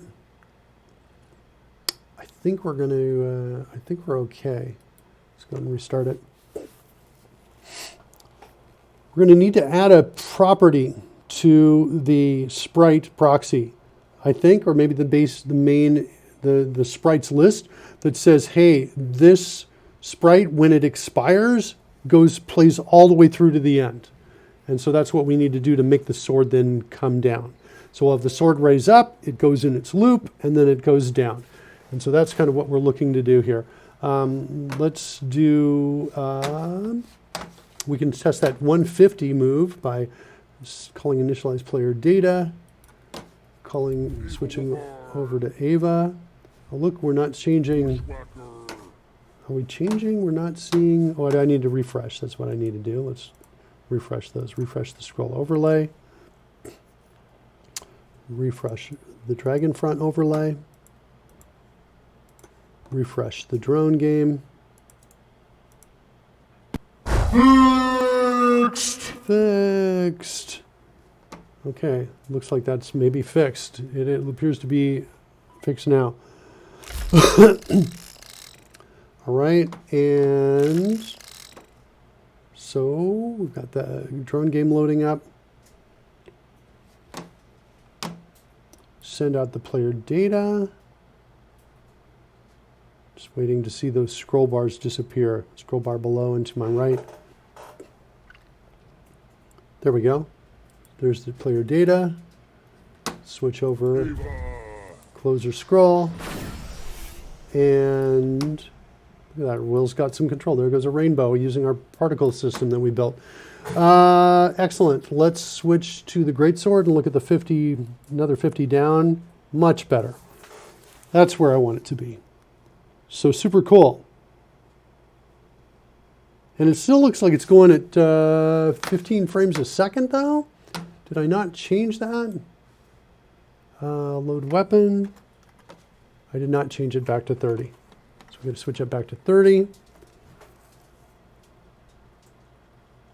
Just at the beginning, there's a slight little glitch right to the left there.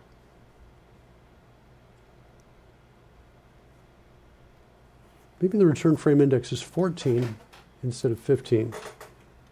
Let's change it to 14 for a second. Let's keep the animation, the frame rate down low so we can see the glitch. Let's do a refresh of this. I'll do it on the, I'll do it right here live on the stream so you can see it on the stream.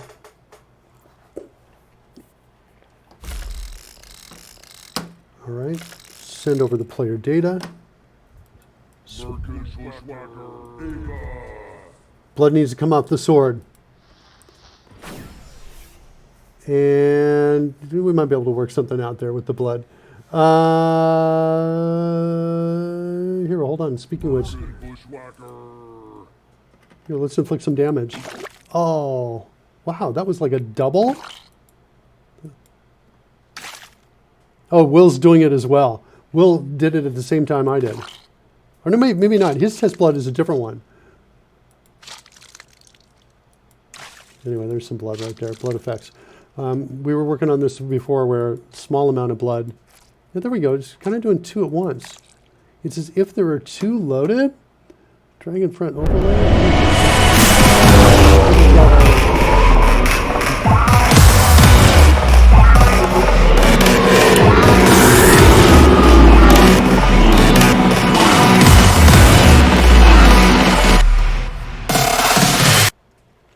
Codebase Alpha says those look like critical hits. They do look like critical hits, don't they? Okay, so let's bring up, let's go back to Ava. And let's bring up her greatsword +1. And let's see if we can fix that glitch now. Is it worse? I think it's worse. 14? I can't tell. Segment size. The ending is fine with that. Let's look at frame 14. What's going on with frame 14?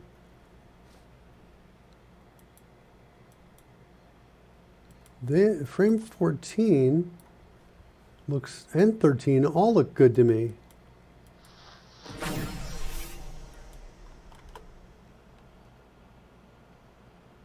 It's this weird, it's like I'm seeing two different frames at once here. Hold on one second. Getting a question from my wife. She needs an address.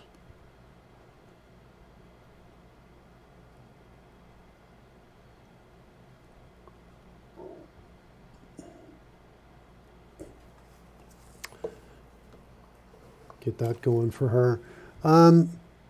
Yeah, I'm totally confused as to why we see right over in this 1 second, boom, it's like it shifts over. Yeah, I don't get that.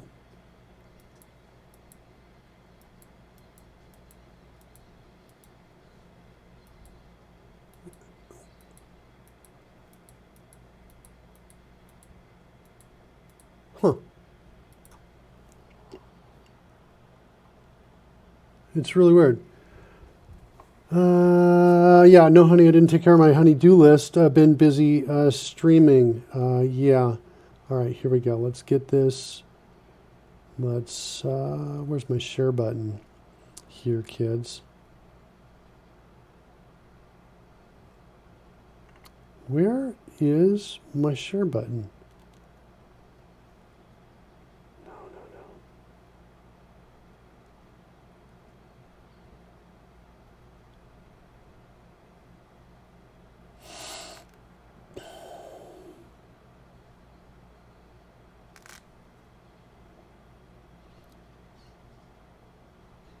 There it is. Wow. Okay. See if that works. Okay. Yeah, I really want this to be perfect, and it's right there at the end of that frame. It's like, I don't think it's actually, I think, I can't tell what's going on there. Let's change our frame rate to something crazy here. Crazy low. Let's duplicate this and let's say, I want to do 1 frame per second. That's going to take a full minute to get out of there. So let's do 2 frames per second, which is going to be 500 out here.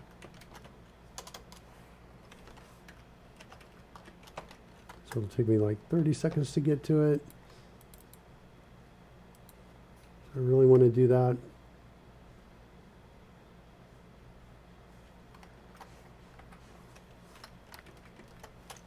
So 4 frames per second. All right, let's do that. Let's change this to 4. I just want to see, is it 1 frame, or are we seeing kind of 2 at once? I'm trying to figure out what's going on with that. So let's go do a refresh of the front overlay on the stream. And there it is. Unless the honeydew list includes streaming, in which case I'm on it. That's right. Yeah, totally on it. All right, so let's see. Sending over the player data. Okay. Let's mute the other in the background so we don't get double sounds. Let's hear the great sword. All right.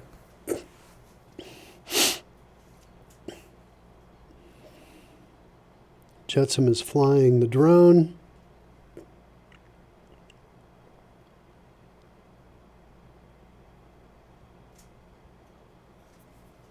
What is that?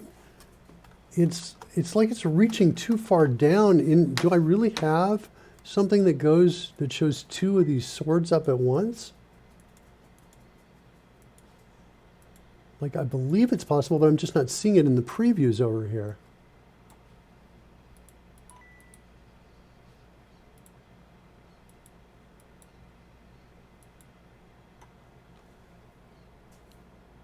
Right there. It's the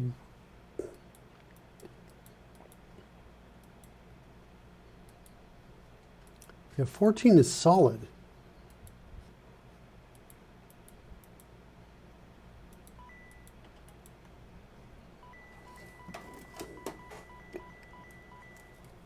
Okay, wife is good, she says thanks. Yeah, well, I want it to be perfect, and I'm not sure why it's not perfect. There's 74. Oh, it's 74.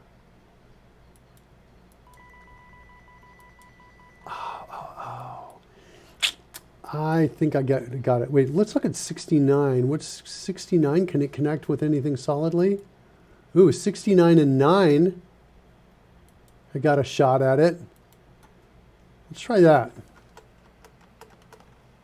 Let's say return frame index is 9. Let's see what we get with that. Let's do a, let's also change the frames per second, move it back up to 15. And interesting, so it was the end, not the beginning, that was causing the problem. Let's do a refresh on the overlay here, on the live stream. Send the player data over. Switch to Ava. Select her greatsword. Oh, 9's not working well. It's too far back. Okay, so let's try 11 then. Refresh it.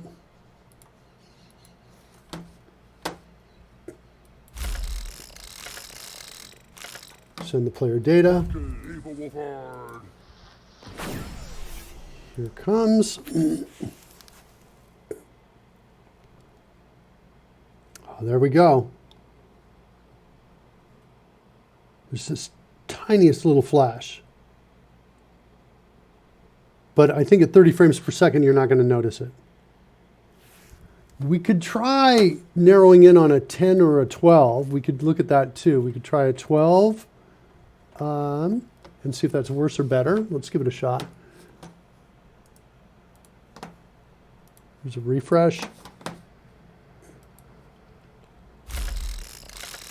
There's the player data. Here's the greatsword. That first flicker is because it's delay loading the images. I think it's worse to go to a 12. So let's try a 10.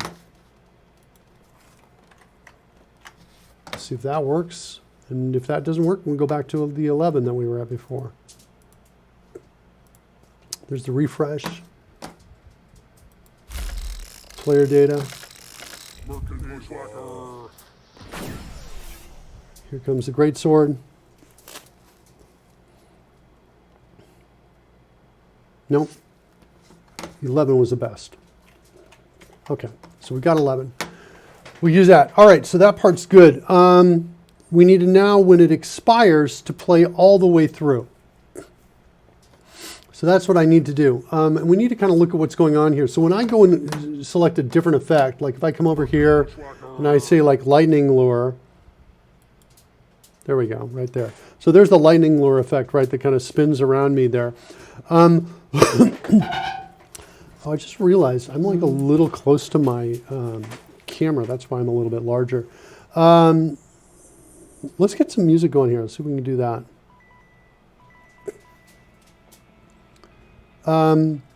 When we switch effects, we send out a signal arm message that is essentially the clear wind-up. Surely down in the house. Yeah, so clear wind-up. It goes out here. Let's go into connection.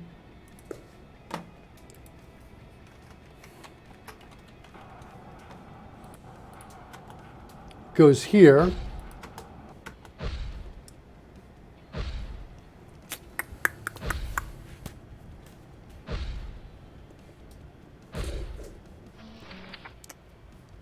So this is a pretty abrupt clearing is what this is.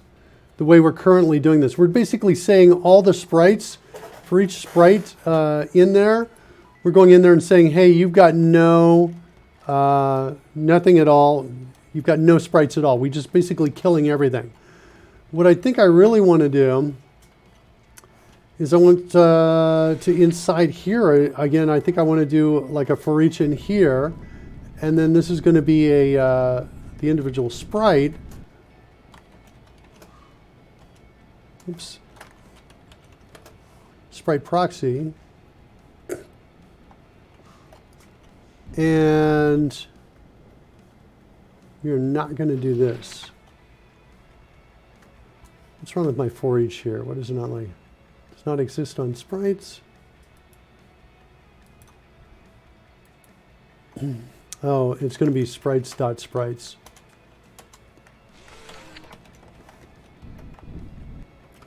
And then in here, what I want to say is this dot expiration date is equal to now.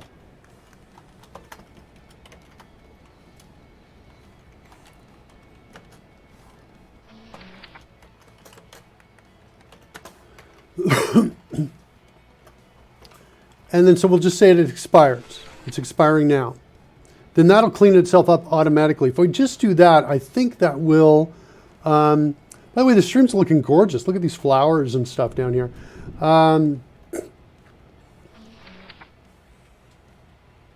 Yeah, super cool.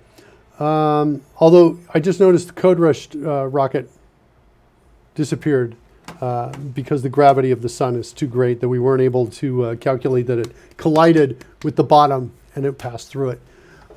That's a bug that sometimes happens when the sun is the planet here. So now,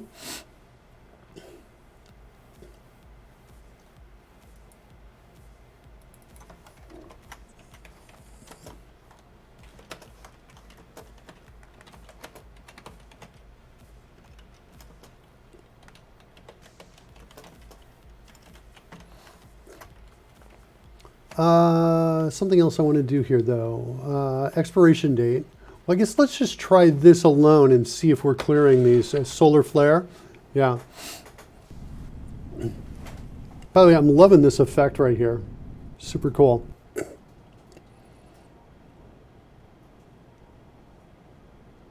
Yeah, super cool. All right. So let's test this. Let's refresh out here the Dragon Front overlay again. Just refresh the cache of it. And so I'll refresh the back overlay as well. Let's do that. So we'll lose that backside effect. And let's send the player data over. Let's switch to another player. Let's do, here's Chaos Bolt right there. And now what I want to do is change to another one like Lightning Lure and see if Chaos Bolt disappears. It does. So setting expiration date equal to now totally works on that. And it's essentially the same, I think. They just disappear completely right there. So kind of cool there, that effect that's happening there with it going around behind me. Okay. All right, so that's cool. So that now we need to do this. We need to check to see expiration date. We could also do this actually. Sprite.fadeout time. Perfect. That's the way we really need to do it, so that it expires there. Now, the next thing we need to do is check to see where expiration date is used here. Still alive. So I'm pretty sure here's where we need to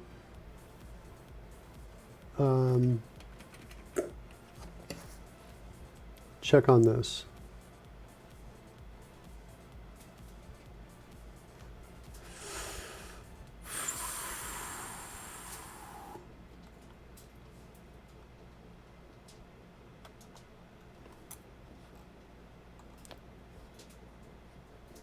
There's the draw. The advanced frames is here.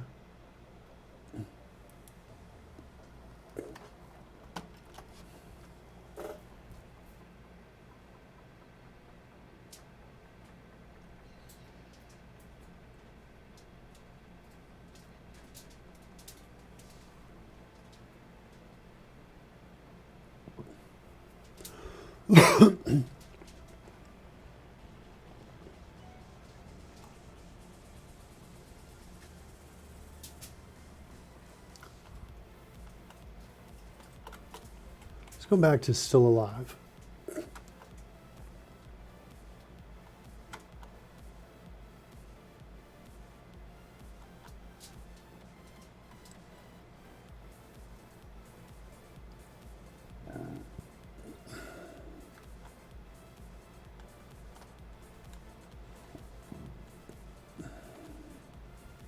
So I think this is going to be something like this. If life remaining has got to be something, or this dot play to end on expire. Copperbeard says, time to poison me again with homegrown chamomile I've made into tea. Okay. Play to end on expire, and this dot frame index. I thought we had a frame index in here. We in sprites. We're an animated element.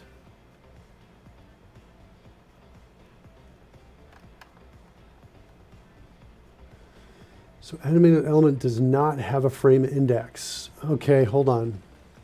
Play to end expire doesn't go here either. Let's do and okay to die.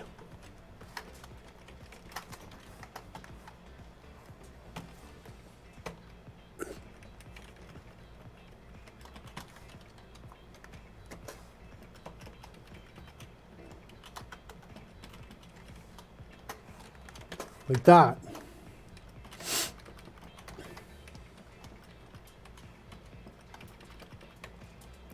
we get a second one of these.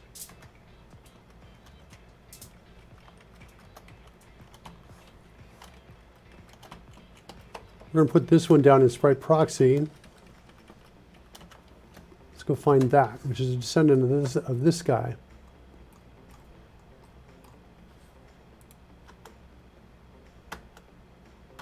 There it is, sprite proxy right there.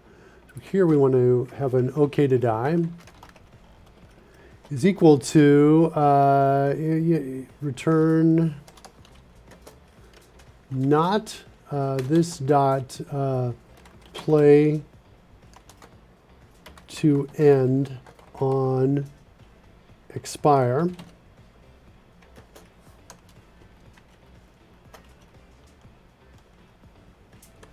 Or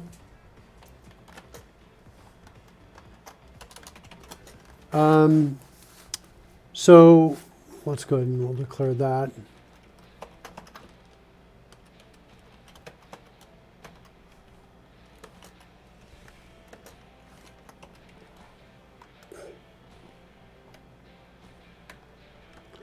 So or play to end on expire, or this dot frame index is greater than or equal to this dot frame count. Shoot. I don't have the last frame here, do I? Hold on. OK to die. It's called from here. Still alive.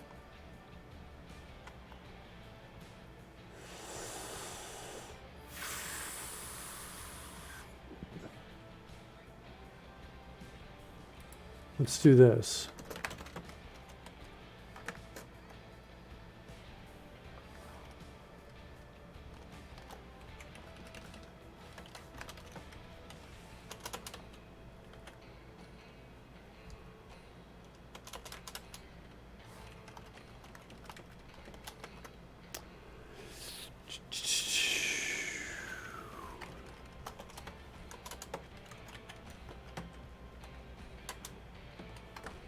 Working my way to get to it. Frame count. All right, still alive is going to send in that. And we need it here.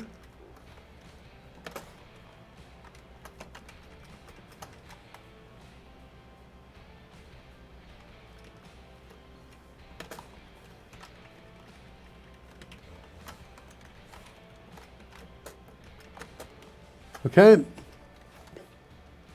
And let's go find where else are we using still alive. Text effects, not going to send anything extra. And then here's sprite proxy where it's declared. No, wait, I thought it was sprite proxy, but it's animated element. Perfect. Okay, so now what I want to do here is I want to say, let's add a second parameter here called frame count. Initialize it to 0, like that, and then pass it here. It's kind of the whole purpose of that was to get to this location.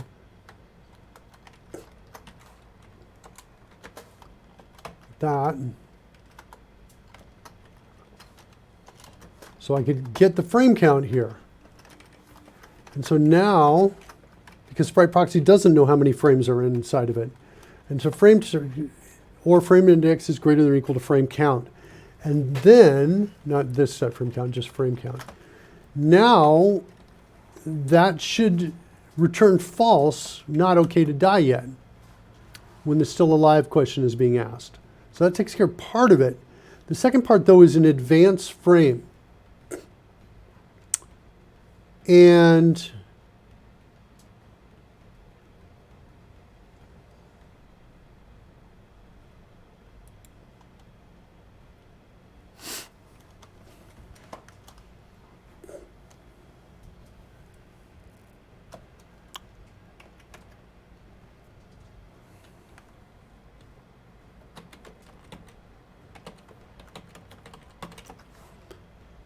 whoops.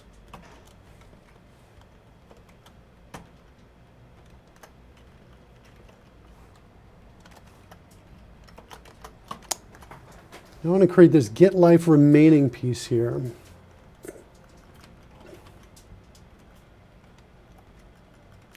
And I want to incorporate it in advanced frame, I think.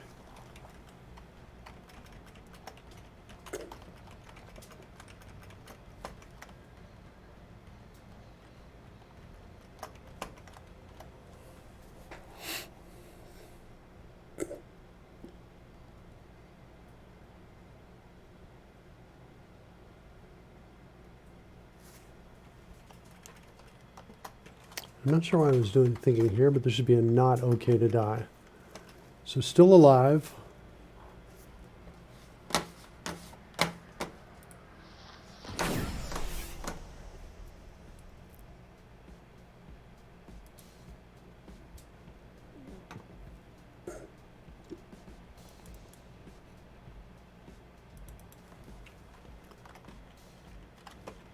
So let's go to advanced frame. Let's go take a look at that.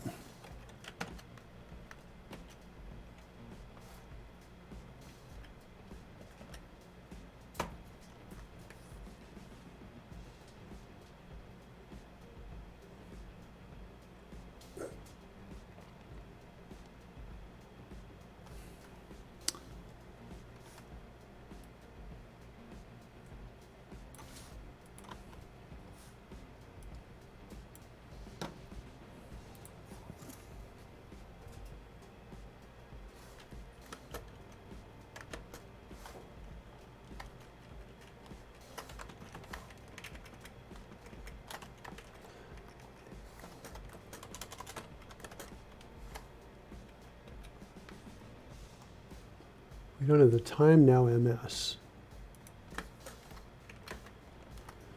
Okay.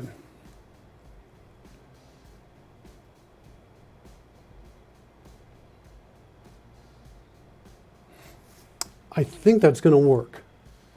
And now we need to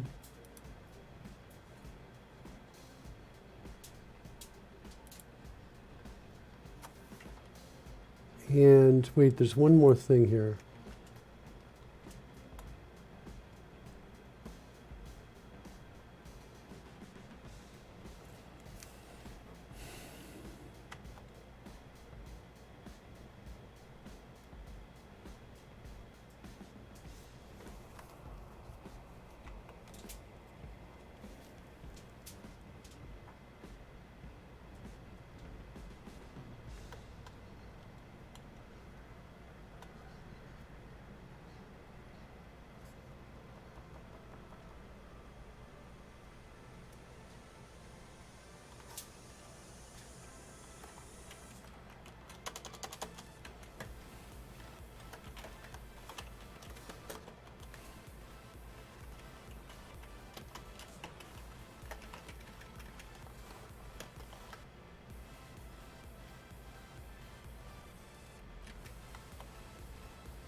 Genescu 7 out here.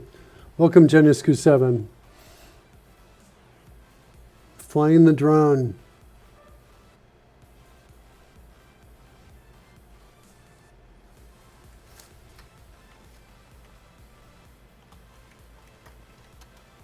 Hold on, I'm getting this, I'm like slowly working my way to get this logic correct here. Or not okay to die. We're still alive. Okay, now I'm feeling better about that line. Okay, so that's better there. So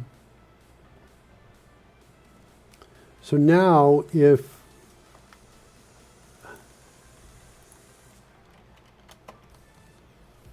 now we want something slightly close to this.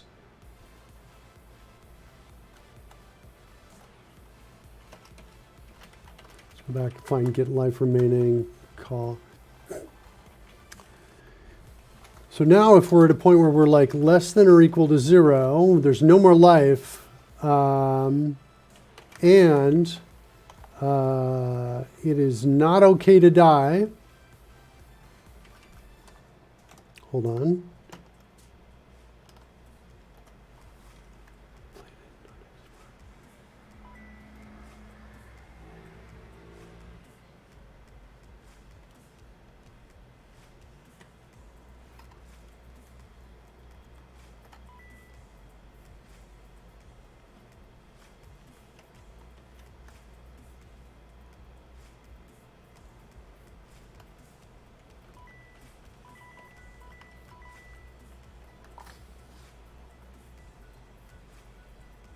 Okay.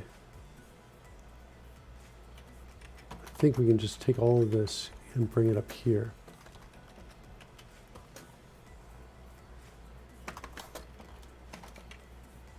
And so now we have to get life remaining can be greater than 0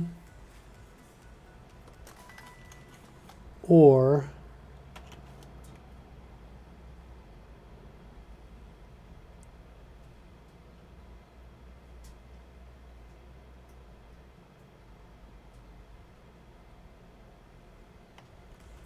is it just that? It might just be just this. If frame index is greater than or equal to end bounds, that means we've gone to the end, we need to wrap it back around, but then we have to check to see if the life remaining is there. If it is, then we're going to go, and if it's not, then we're not going to just wrap it around. We're going to keep going forward, I think. Get life remaining. Yeah, because I think the only other way around that is we have to explicitly, we would be faded out by now too, for the ones that fade out.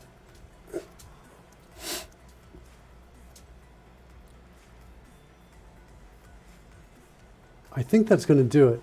All right, let's go back to our dragon front game, or no, our dragon game. And we're going to set, we're going to go look for add weapon, which I think is up at the top. And we're going to say weapon dot play, thought it was play. Oh, wait, it's when we add it. Is that right?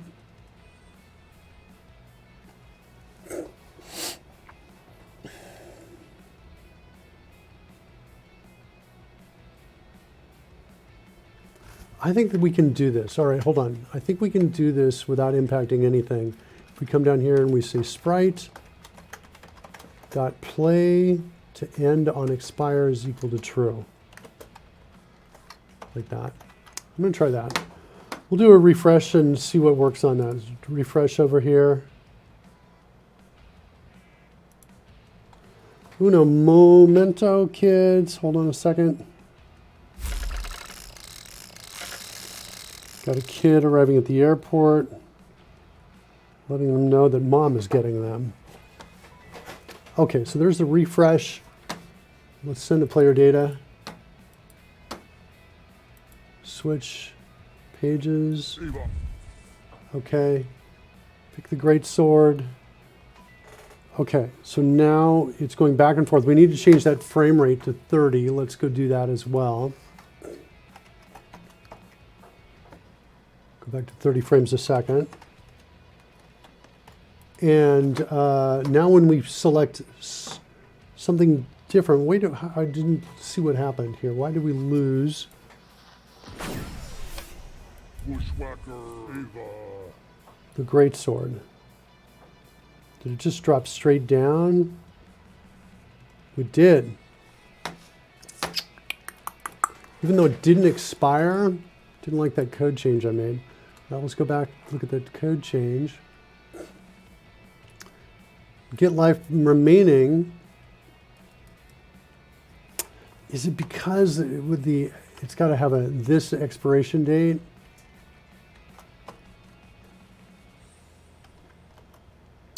I think we need to do,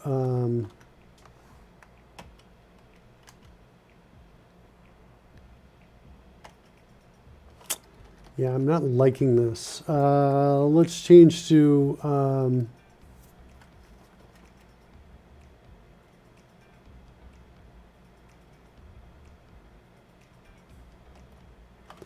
it should really look like something like this and that. Well, wait. Not this. Or, thanks, Will, that. So, and either we don't have an expiration date set or we've got life remaining. I think that's what needs to be. Let's try that. Refresh the front overlay.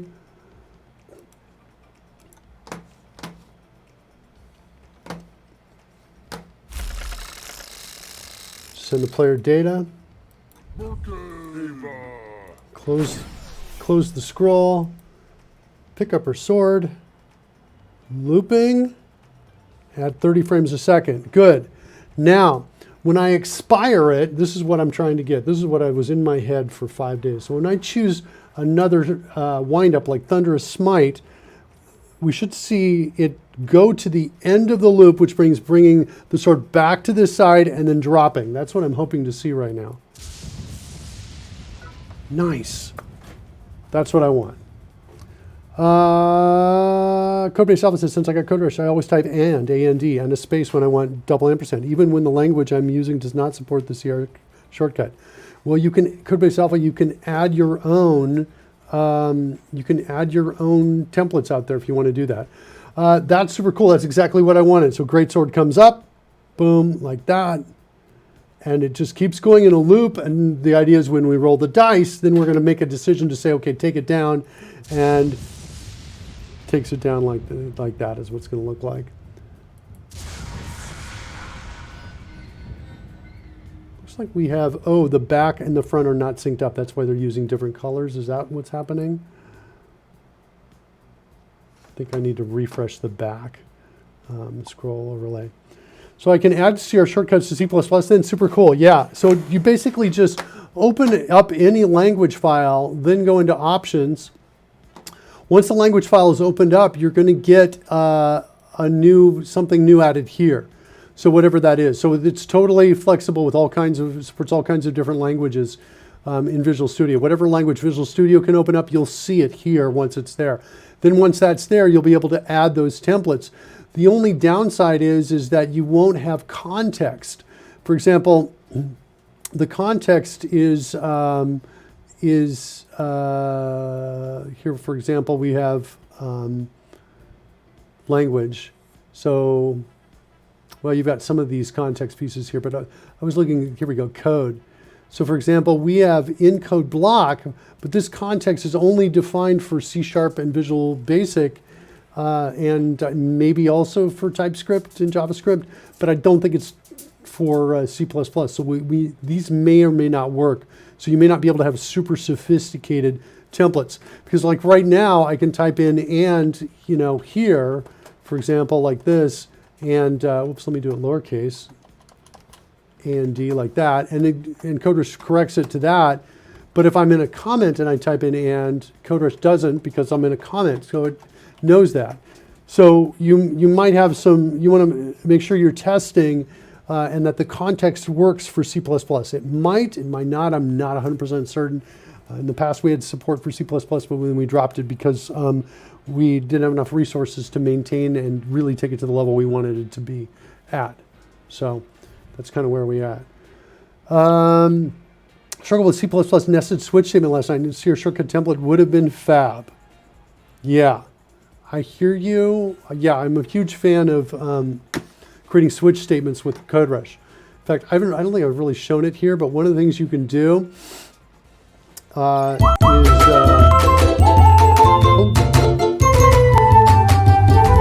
Michael Jolly is in the house. Ended yesterday with fish tacos, more tacos. I was in Vegas yesterday eating lunch at, what was the name of the place? Let's get this place up here. Holy cow. I took a picture and tweeted about it even. Where are my albums?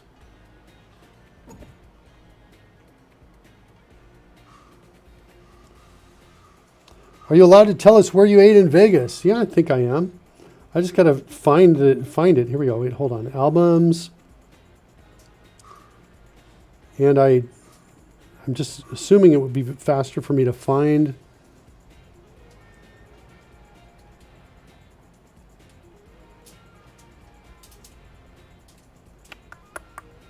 There it is. Lindo Micho Akan. It was pretty good. I really enjoyed it. It was the guacamole was excellent. They made it fresh at the table.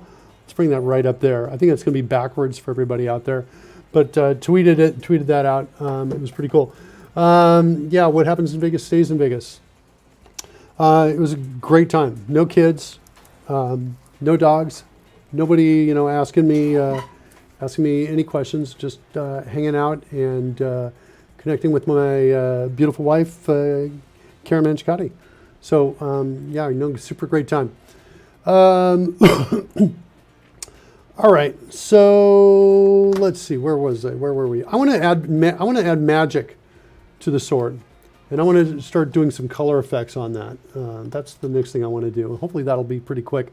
Then we'll end the show when we get the magic synced up with it. So the magic is, for folks, anybody who joined us a little later, is in this separate bit here. So like if we look at sword position 66, there's a corresponding magic 66 that kind of is meant to be drawn right behind it. It's this kind of magic effect. It's red. All of our effects are red so that we can color shift the hue and turn it to something else. Let's change to, let's do the chill touch effect here. Here's chill touch around my shoulders. I want to switch it to Ray of Frost going around the bottom like that. Oh, but look, we're not actually losing these. So we do have a problem, I think.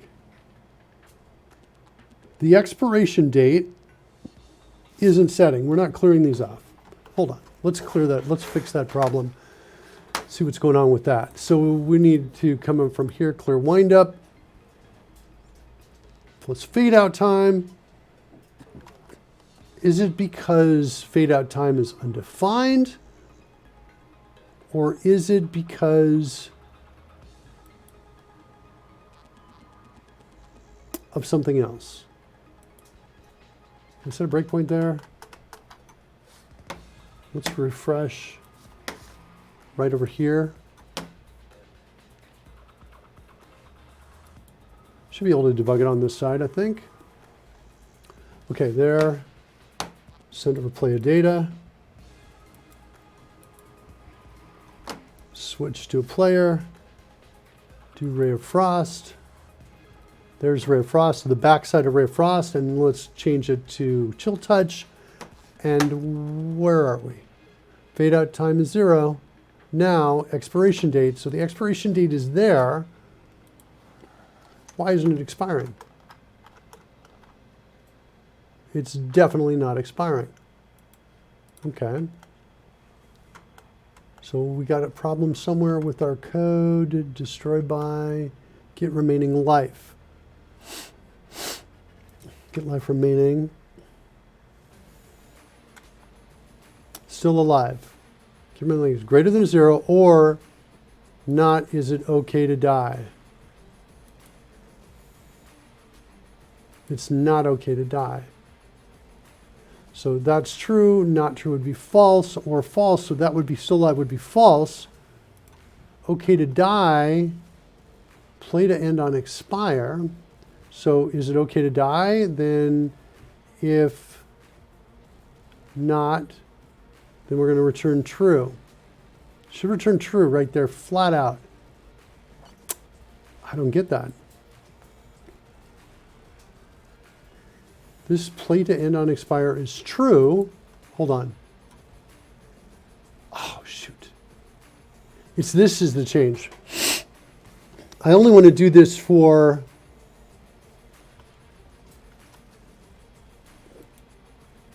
okay. I get it. I get what the problem is. I only want to do this for intentional pieces like the weapons.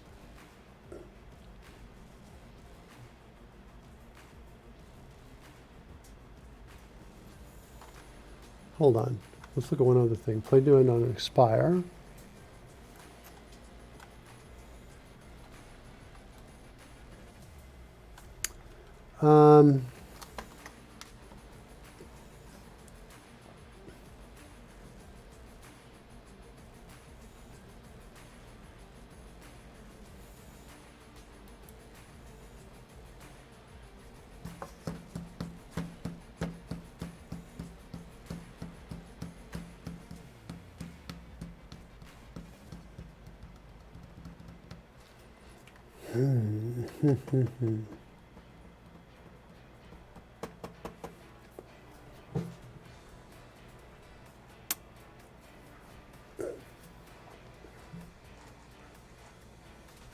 Yeah, I'm not sure if I want to, how exactly I want to fix this. I think what I want to do is get this from the DTO.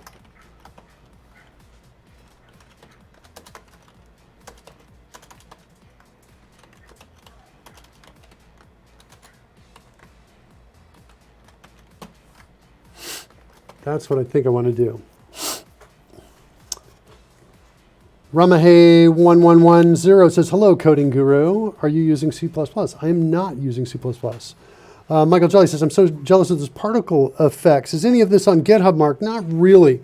It's all just using the engine. These particle effects are actually, these particle effects here are all pre-rendered. Everything here, it's for the Dragon Humper show that we're creating separately. However, we do have a particle effects that we created. Which language are we using? This is TypeScript and C# is what we're using. Ramahay1110. I'm suspecting that 1110 is binary. For what? 8, 12, 13? Wait, 8, 12. Let's do 16? No. Hold on. 8 and 4 is 12. And 2 is 14. There it is. Ramahay 14. Are you a web dev? Not really. Not really. Kind of sometimes. We're actually developing web overlays, browser overlays for the live stream, which is what's creating so many of these effects that you're seeing here right now that we need to work on here so they actually will expire. So let's go figure this out. Let's go get this play to end to expire in here. We'll add this as a Boolean, like this.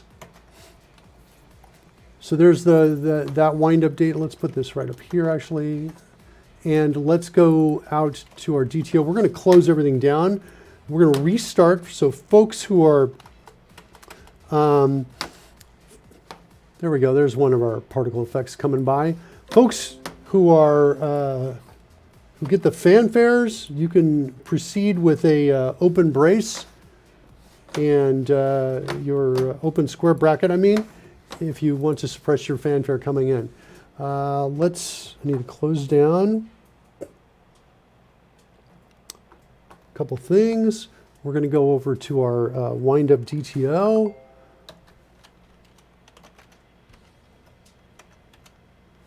Right here.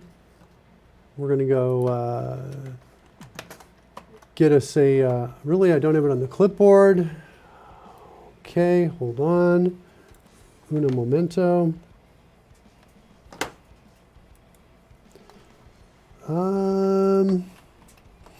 Just want to log a CodeRushed issue here, potential CodeRushed issue.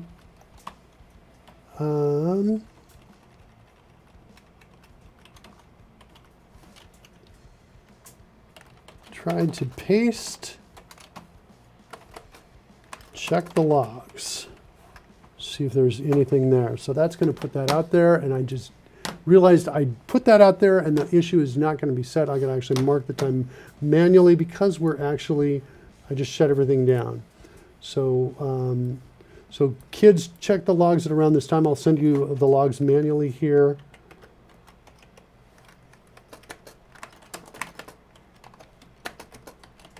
Trying to paste, just documenting that for the devs. Okay, so let's go back over here. Copy that, paste it in, that's what I want. And let's set that to false. We don't really need to, I'm just going to explicitly do it anyway. Play to end on expire, do that. And then inside of here, when we create our greatsword, let's go look at that. We are going to say play to end on expire is equal to true.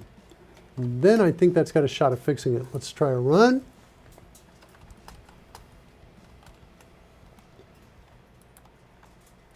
Then if that fixes it, gets rid of all of this that you're seeing floating around here, all these crazy particles. What's my bug? Okay.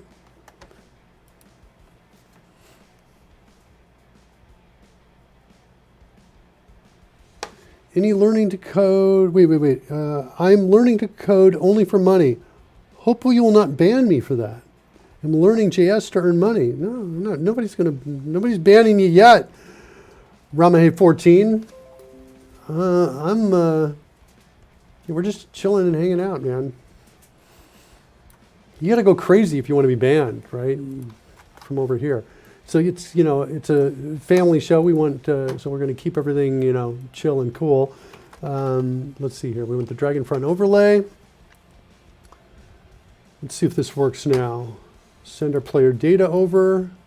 I'm going to refresh the stream here in a second, but let's see we got to fix.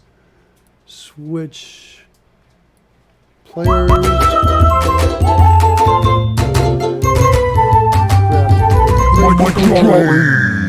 This is a house. Expire it. Nope, it didn't drop. So the other pieces are going away, but we lost our dropping. Yeah, it just dies immediately. I think, is it because...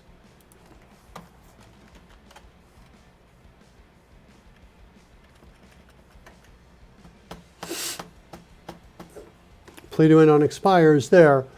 I think it might be...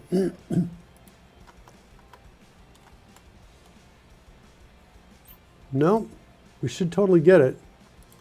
Set a breakpoint there. Let's refresh.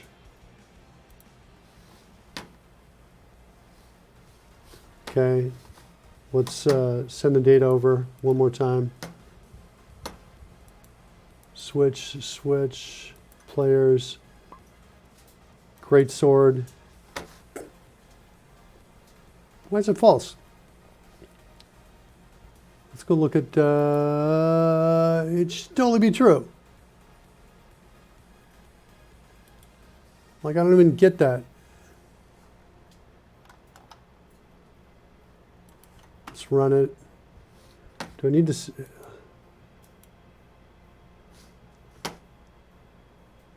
Oh, wait. No, that should be serialized. That should totally be taken over. Let's just double check there's not anything. It's in the clone call. I think this is the problem. I'm pretty sure this is the problem. That's what I think we need to do to fix it. Let's see if that fixes it. All right. Come back. Maybe I don't even, because it was clone and that was in C# level, I may not need to fix it. Let's see. Thunderous Smite. That's fine. That's false. False. Those are the front and back layers. Let's switch back to Greatsword. Is this true now? True. Sweet. So that may fix it. Clear the breakpoint. And now let's switch over to Thunderous Smite and see if we see it go away. Slice. Perfect. Okay, cool. And then these are going away on the front, I think, as well. If I change to a different kind of smite, yep, they're going away. All right, cool. Close that down. Sword was going through my head. That's not good. All right, we're going to refresh on the live stream here. Should get rid of all these extra particles that are happening right now. A little particle craziness happening. Front overlay. Where is the back? Scroll overlay there. Refresh that as well. And I think we're ready to just do one more test to verify on the live stream. Initializing player data. Now, one thing I'm noticing, oh, wait, we've got a breakpoint. Run it. There we go. Got the data coming out. Here's the Greatsword. Boom. Nice. There we go. Cool. There's the Greatsword in front of Ava. And then let's switch over to me. And she slices away. So it automatically will clear it then. We want to have it clear when the dice are done rolling. So should I do that first? I think I want to do that first. Let's go figure that part out. So let's go find clear windups. Where are we calling that from? Right here. Now there's I think the Hubtastic base station has on dice stopped rolling. Dice stopped rolling. We want to hook here when the dice have stopped rolling, and we want to clear it. So let's try that. Let's see what we can do here. Let's do Greatsword, and let's roll the dice. Oh, it looks like, you know what I think I need to do? I need to refresh the dice layer on here because we lost the signal R connection to it. We're going to resend the player data, which means we're also going to need, all right, so here we go, Greatsword, and now let's roll the dice.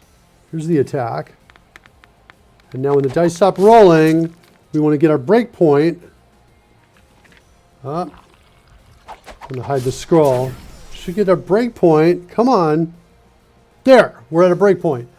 And now we know the total. Cool, we had to do that. We're going to call clear windup right now. I'm going to maybe add a little to do here for me. Clear the actual windup by name. Cake Beardy is more likely. All right, here we go. And now we run it. Slices right at the end. So cool. So just to see that one more time, we switch to the weapon. So there's the Greatsword. We choose the attack. And when the attack roll is done, the sword slices. Cool, we get a bonus roll. And now, nice. Nice effect. And it's all automatic, right? We just choose the weapon and go. So, all right, cool. Let's see if we can get some magic going on here. That's what I want to do next. So we have to do two things to make that work. We have to go, let's go back to add Greatsword and set a breakpoint there. And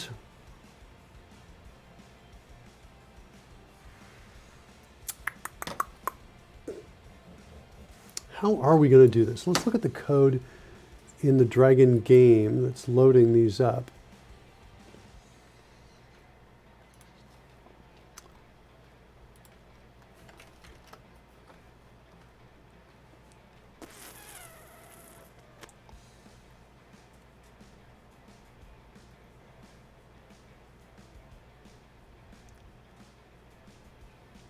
We got load weapon.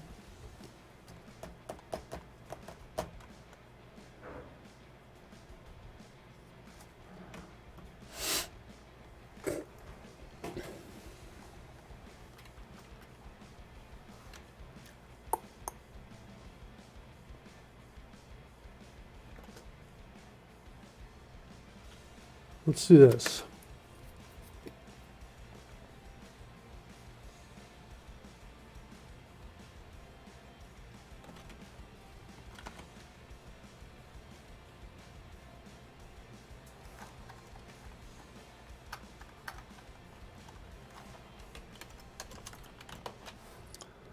Uh-oh, probably smells of it. Chamomile beardy.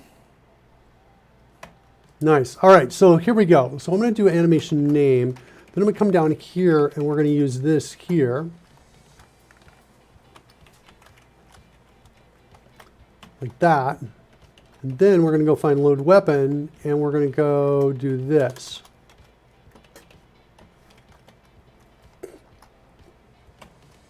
Wait, is that going to do it for us? Hold on.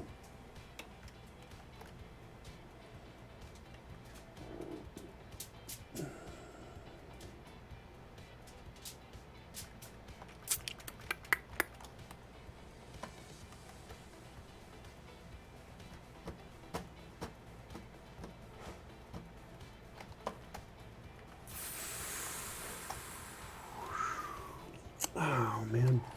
All right. I think I'm going to have to do this. I don't like this so much, but I'm going to have to do it.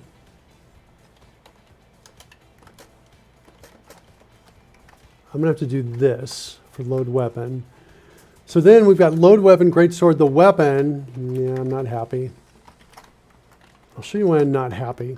Because this morning, when I built these resources, I was like, oh, you know what? Let's try this. Usually what I do is I say weapons, greatsword is the folder right there. And then I'll also call this greatsword right here. But I called it weapon instead because I was thinking, oh, you know, whatever. This is the weapon. That's the magic, right? The problem is that I'm naming these sprites by whatever I pass in. So if I call it greatsword, I'm naming it by greatsword, which means I won't be able to uniquely identify that individually by itself and invoke it later if I've got two different sets of sprites called greatsword. So what I'm going to do instead is I'm going to identify them by greatsword.weapon and greatsword.magic is what I'm going to do instead. So I'm not liking it, but it's kind of like I don't have a great way around it. So now load weapon is here. Everything else is the same. And yeah, I think that's it. I think that's good. So we've got the load, that'll load the magic up.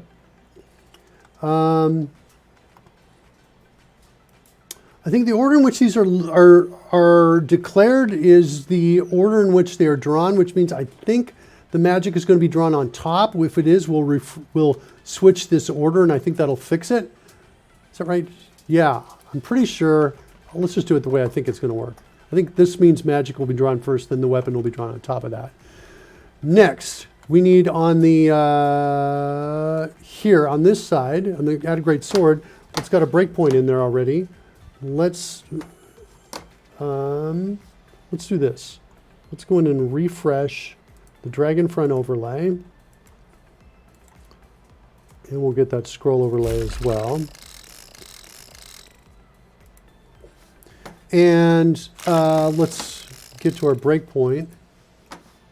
And so we're going to now change this to greatsword.magic.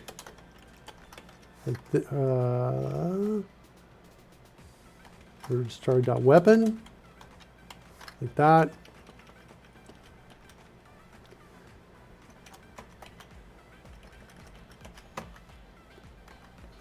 And this one's going to be the magic.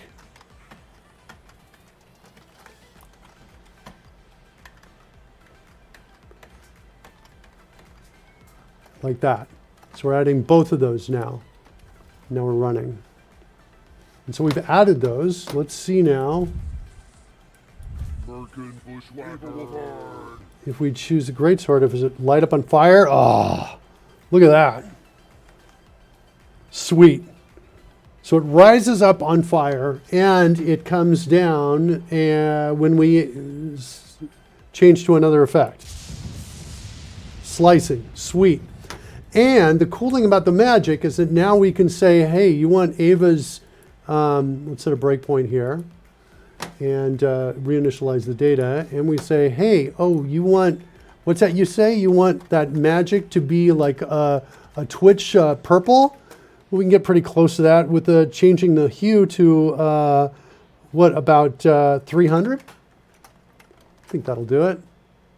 Let's run it. So now we should have purple as it comes up. Switch players. Choose the greatsword. Look at that. So now that's her greatsword +1. We get the magic effect built right in.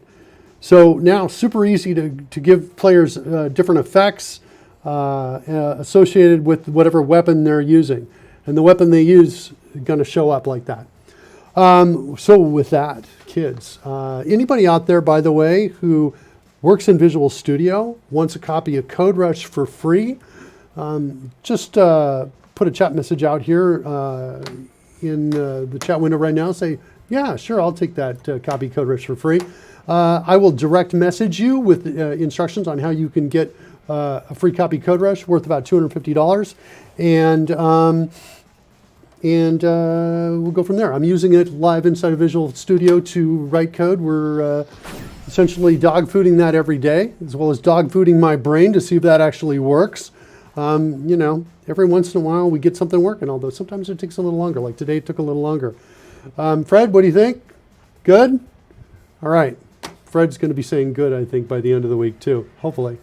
Although today, this is a short week because I came in late for my vacation. Let's go see who's out there that we can send you guys over to if you want to continue out there watching the coding. Instafluff looks like he's out there. Let's go raid Instafluff and we'll send you guys over there.